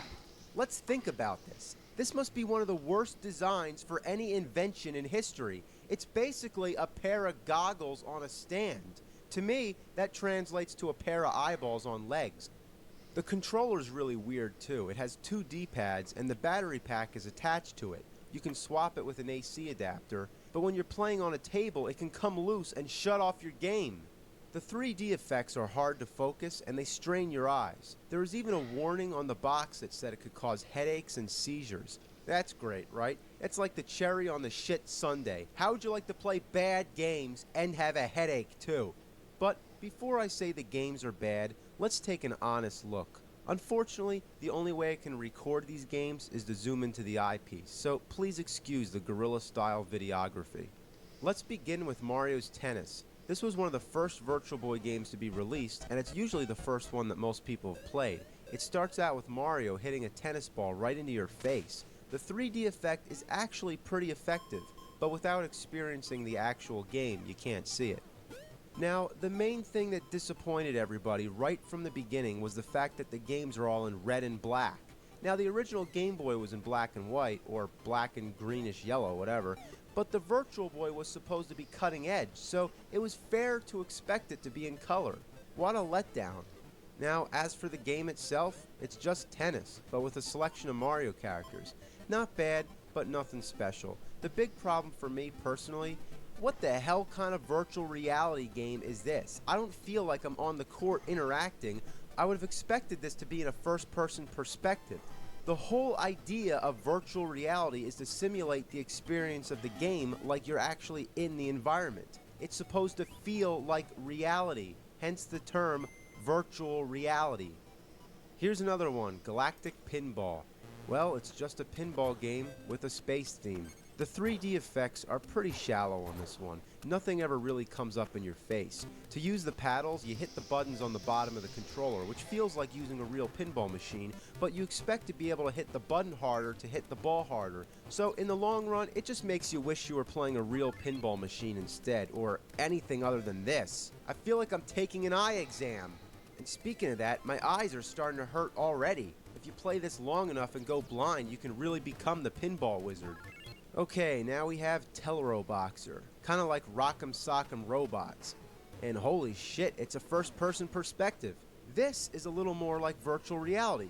The gameplay is pretty much the same as Punch-Out. You can punch the face, punch the body, hook, uppercut, duck, dodge, and you can make use of both D-pads, which individually control each arm, so you can block with one arm and punch with the other at the same time. It's not bad, and the 3D effects are cool, especially when your opponent knocks you out. Next up, Red Alarm. Well, red is right. All the games should have had red in the title. It's basically a flying game like Star Fox. Remember what the graphics looked like on Star Fox? Everything was a polygon. But imagine that in red and black without any rendered shapes whatsoever. Everything's just a wireframe. It looks like a game that hasn't been finished. Worst of all, it's disorienting. If only there was some kind of texture, you'd be able to see where the boundaries are. But without it, you're just flying around with a bunch of lines. Often I think I'm flying into an opening, but then I just find I'm butting against the wall. Look at this. Where am I supposed to go? One thing that's cool is that you can switch camera angles. I choose the POV because, after all, isn't this supposed to be virtual reality? Unfortunately, Red Alarm and Teleroboxer are the only two Virtual Boy games to have this feature. Next up is Wario Land. You take control of Wario with one basic goal: reach the end of each level. Along the way, you gotta find keys to open doors, collect treasures, and fight enemies. You stomp on them, throw them, or dash into them. There's also parts where you can leap into the background, obviously trying to cater to the 3D gimmick, but it's actually a good game. Damn good. But only one problem. It's on Virtual Boy. Next we have Panic Bomber. It's a puzzle game, and a decent one I might add. Basically, things fall down and you gotta match 3 of a kind in a row, in a column, or a diagonal. The match pieces disappear and you get bombs. When a lit bomb falls, you can use it to blow up the other bombs. Now, I have one question.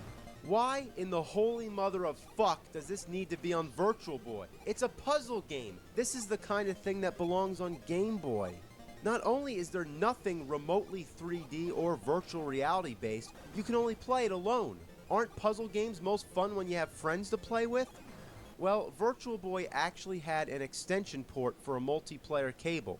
It would have been used to link 2 Virtual Boys, much like the Game Boy did. But the only problem, they never released the cable or made any games that supported it because the Virtual Boy sucked so hard it was retired before such a thing could be released. Next, we're up to Mario Clash. Every Nintendo console had its own definitive Mario title, and this, you would hope, would be decent. But what you get is basically a remake of the original 1983 Mario Bros. Arcade. Each level is just one screen, and the goal is to knock out all the enemies, except for the Koopas. You stomp on them and use their shells to throw at the other enemies. Some of the enemies, like the ones with the 3 spikes on their back, have to be killed from a distance. So it's basically Mario Brothers with the background and foreground. What bothers me about this game is just one simple problem. They swapped the buttons. B is jump and A throws shells. How did they fuck up the controls for a Mario game? Why change what we grew up with? Why change what's been firmly planted in our brains since childhood? There's also a bonus stage, and look what we have here, texture. It's nice to see a floor that's fully rendered for once. Overall, Mario Clash isn't bad, but it's repetitive, and it goes on for 99 levels, probably making it the longest Virtual Boy game. And since it causes eye strain, it shouldn't be finished in one sitting. Next, Nestor's Funky Bowling. Any subscriber to Nintendo Power knows who Nestor is, and this is probably the only game he's ever been in. All I can say is, it's bowling. That's what it is.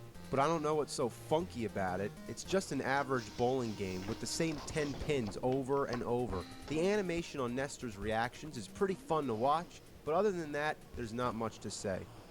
Okay, next is Virtual League Baseball. You bat, you run, you pitch, you catch, you run, you throw. It's baseball. The music is pretty cool, and you get a nice 3D effect when it shows the field. Kind of like you're sitting in the seats, almost like a virtual reality feel. When it comes to batting, the hit detection is kind of awkward, and when you're in the outfield, it's like you need a microscope to see the players. It's such a strange sensation to be controlling sprites the size of ants, kind of like North and South on NES. Now let's do Vertical Force. This one is a 2D shooter, kind of like Galaga, 1942, or R-Type. It's a genre that's classic as a good old TV screen.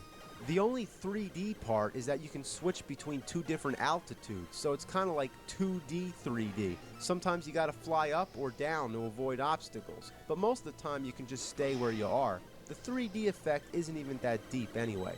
This is another perfect example of a game that doesn't need to be on Virtual Boy. Next is Golf. That's it, just Golf. Of all the games with this title, I'd stick to Golf on NES. You pick your club, you line up your shots, and that's about it. Just the idea of playing an 18-hole course on this makes me sick. The graphics are decent, but they beg to be in green and black rather than red and black. Well, it would be nice if it was in color, but let me tell you, if there's one color that I imagine when it comes to golf, it's fucking anything but red. Next, we have 3D Tetris. Now, anyone who's familiar with Tetris will immediately understand the concept. Blocks fall down, and you have to put them together without leaving gaps. Anytime you fill a whole row, they disappear, and the only difference is that it's in 3D, but that means it moves along a lot slower because there's a lot more space to fill. The A and B buttons turn the blocks around in the second dimension, while the right D-pad flips them in the third dimension. The left D-pad moves the pieces around to where you want to drop them, and it works quite well. 3D Tetris and Teleroboxer are the only two Virtual Boy games that use both D-pads to do something different. Until the blocks drop down, they're transparent and they have little shadows to help you tell where they're going to land.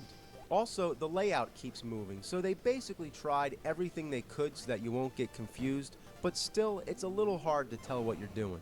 The 3D aspect isn't even very unique. They could have made a game like this on just about any other console at the time. While the Virtual Boy does place parts of the graphics in front of other parts, the blocks here are just two-dimensional shapes drawn to give the feeling of the third dimension without actually doing so. It's like if I just draw on a piece of paper. There, that's 3D. I'd say just stick to regular Tetris. Well, now we saved the worst for last. It's Waterworld. Now, let's just stop for a moment and take this in, okay? Waterworld on Virtual Boy. It's like puking on a pile of shit. Alright, here we go. Ocean presents Waterworld. How ironic. Well, as far as the graphics go, too bad they couldn't use the color blue. I mean, they had two choices for the water. It could have been red or black. Well, at least they chose black, because if it was red, we'd be calling it Blood World. Either way, it looks like shit. The object of the game is just to shoot everybody and rescue the people. It's basically a remake of Defender. There's not really any goal other than getting a high score, which really helps since it doesn't save any data. There's actually a 9-player mode, which I honestly find hard to believe. Could you imagine passing the Virtual Boy around a room to 8 other people? I'd rather drink Kevin Costner's recycled piss water. Waterworld is the only movie-based game on Virtual Boy, and doesn't it seem like a match made in heaven? It's a perfect analogy. An over-budget, overhyped movie turned into a game on a gimmicky, overpriced anal atom bomb of a console exploding with diarrhea. Well, that's it. The Virtual Boy was such a flop, it died in less than a year. Yeah, and I didn't pick these games. This is all of them. I just reviewed every Virtual Boy game to be released in North America. That's right, I am holding the entire library of games for this piece of shit in my one hand, with the exception of Jack Brothers, which is rare, expensive, and probably not worth jack shit. It's time for an update, because now I have Jack Brothers. Thank you very much. It's like I talk about shit, and somebody sends me shit. So let's give it a look and make this whole episode complete. Jack Brothers, here we go. It's in Japanese, and since this game's story-based, I'm not going to be able to read any of the text. But the story doesn't concern us. We want to know how it plays. You get a choice of 3 characters who look like Halloween mascots. Jack Frost, Jack Lantern, and a skeleton named Jack the Ripper. He's the coolest character, but his attack is just a sword, while the rest of the characters can shoot projectiles. That's real deceiving. It's almost like they planned it that way. Obviously you're gonna pick the fucking skeleton, but they give him the shittiest weapon. So it plays like a typical overhead view, where you have to fight monsters, collect keys, and find an exit before time runs out. Instantly, it reminds me of Gauntlet, and that's not a bad thing. For such a rare game, it's not half bad. but it doesn't utilize the Virtual Boy in any unique way. It goes 3D a little when you drop to a lower platform, but overall, it just comes down to the same thing. This should have been on Game Boy. This has nothing to do with virtual reality. I don't feel like I'm there. They didn't even try to make it virtual. Instead, they were just jacking off. And that takes care of the whole Virtual Boy catalog. Now, to be fair, most of the games are okay, but they're the same kind of games you might as well be playing on a regular TV screen. I mean, they tried to take advantage of some 3D elements, but this wasn't called 3D Boy. It was called Virtual Boy. And they didn't even attempt a virtual reality concept. What it needed was some first-person shooter games, like Doom. That would have been awesome. Now, it's been about 10 years. The technology's gotten better, but nobody really gives a shit about virtual reality anymore. And maybe that's for the best.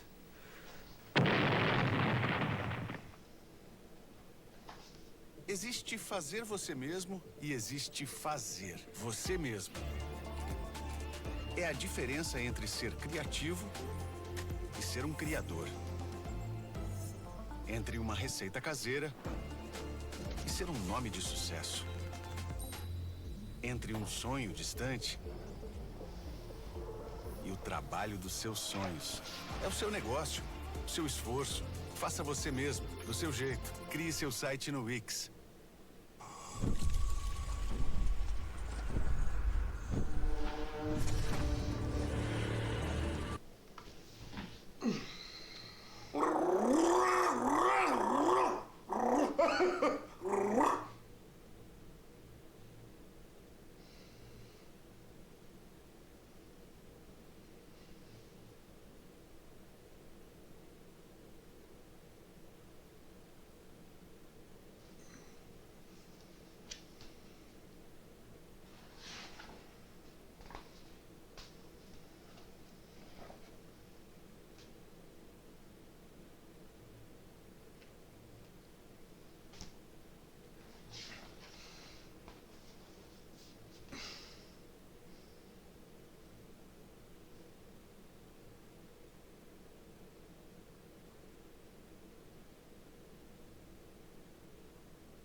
The Wizard of Oz, a great series of books, but most remembered as the classic 1939 film adaptation.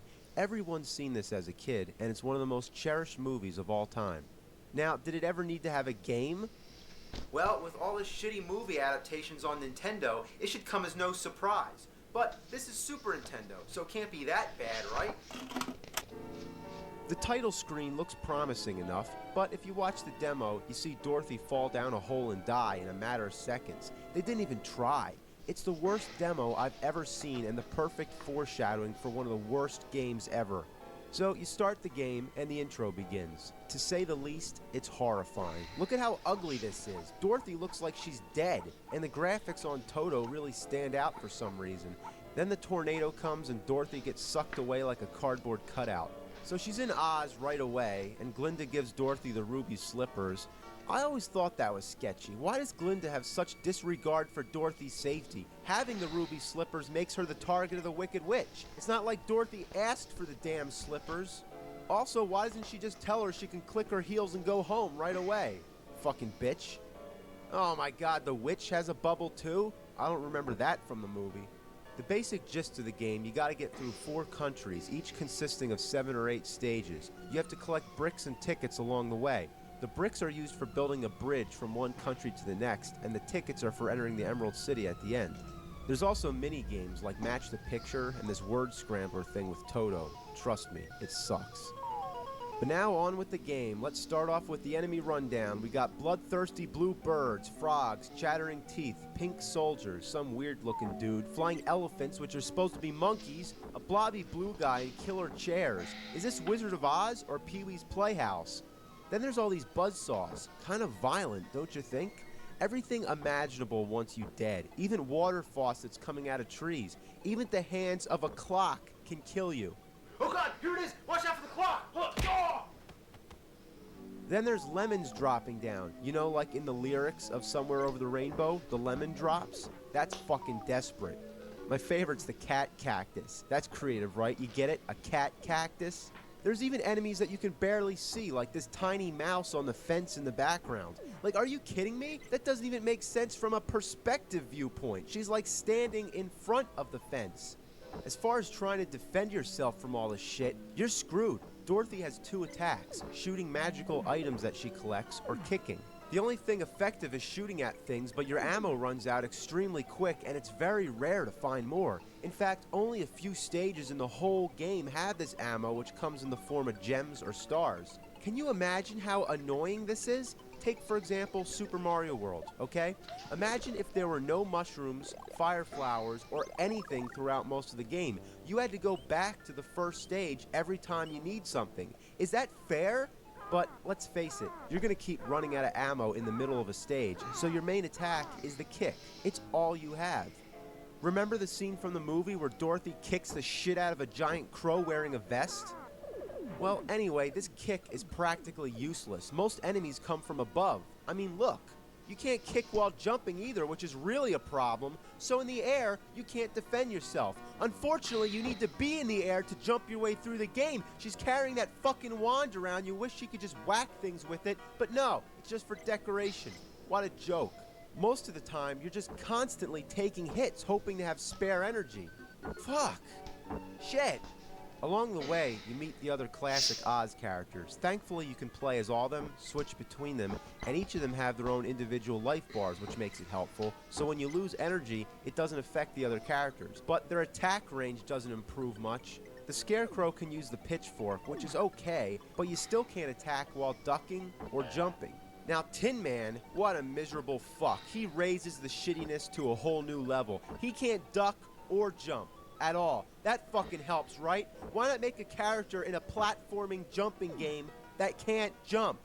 He's useless. A complete waste. And just to tease you, he's the only one who has 2 attacks. He can kick and use the axe. But what good is that if he's incapable of jumping? Now, the lion's the best, and here's why. Oh, the lion, I'm the lion, I'm the lion from the Wizard of Oz.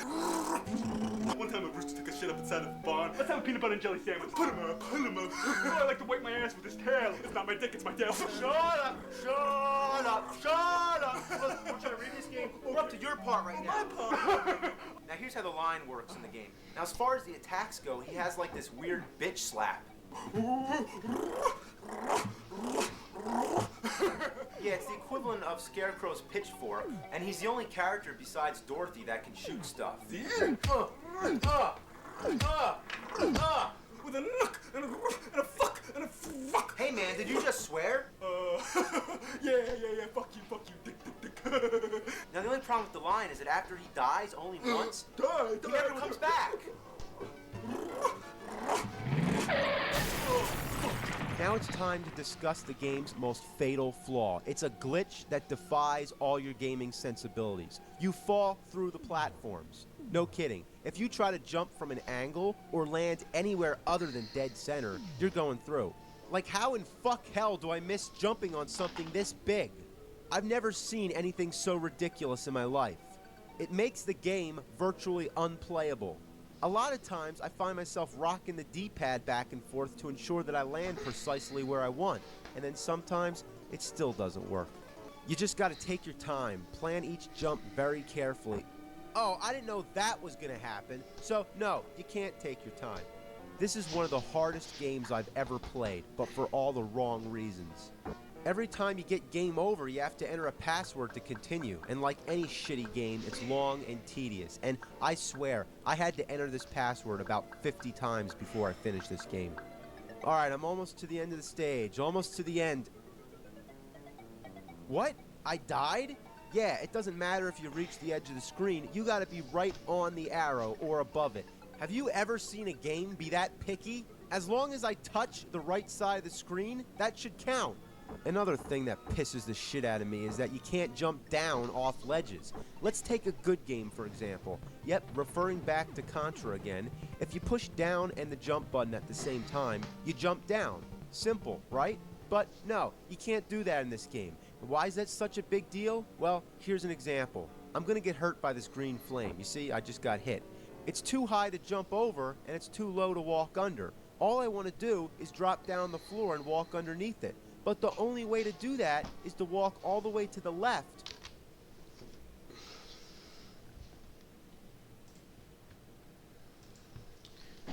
Isso aqui é o quadrinho mais traumatizante que eu li na minha vida.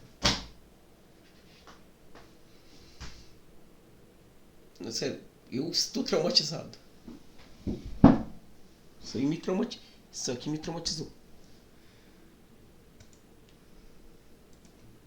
Too high to jump over, Sério, and it's que too low porra to foi walk essa, under. velho? All I want to do is drop down the floor and walk underneath it. But the Eu only devia way ter to lido do no that Senhor is dos to walk Anéis. all the way to the left, drop down, and now I can pass under. What a piece of shit. The layout of the game is absurd. The platforms are placed at complete random. Sometimes they're out of reach, and other times you can't distinguish between what you're allowed to jump on and what's decoration. So you just gotta jump around at the scenery until you find somewhere you can land.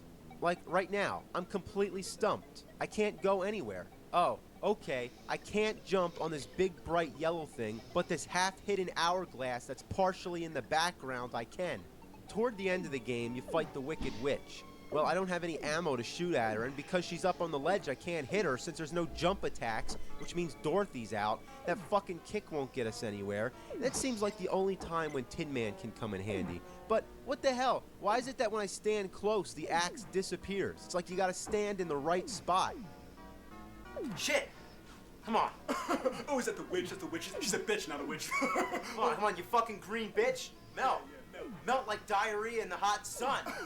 Yeah, melt. Shove a broom right up her ass. Fuck that bitch. Fuck that bitch. Fuck wicked witch in the east, wicked witch in the west, wicked witch in my ass. Now, shortly after the witch, you go in the Emerald City. Yeah, the Emerald shitty asshole. Yeah, it's the last stage in the game. Thank fucking God. And to navigate this place is confusing as all hell. Hell's confusing. Yeah, there's times when you're wandering around without any clue where to go. Yeah, what's that green thing? That green... I don't know what the... Oh, that big emerald is a door? Yeah, what are you, stupid? Oh, yeah, sure, that's easy to figure out. Now, this is the last room in the game. About fucking time. All you gotta do is get the 2 keys up on the top 2 corners. Get up there. Now, what the fuck? I mean, how am I supposed to get under this flame? Piss on it. Oh, fuck it. So, you get the 2 keys, and that's it. No end boss or anything special. That sucks. And the wizard tells you some bullshit that's not important, and then sends Dorothy home. Oh, boom. Yeah, the animation's stunning. I thought it was a ball sack. There's no place like home. Wipe your ass on Toto. There's no shitty game like this. I'm serious. Like, it shouldn't have been made. Like, it's almost half as bad as Dr. Jekyll, Mr. Hyde. And I know it's been like 40-something reviews, and I'm still talking about Dr. Jekyll, Mr. Hyde, but I'm serious. It's really almost that bad. Fuck this game. Watch it go. Damn! You just plastered the game on my ceiling with your shit.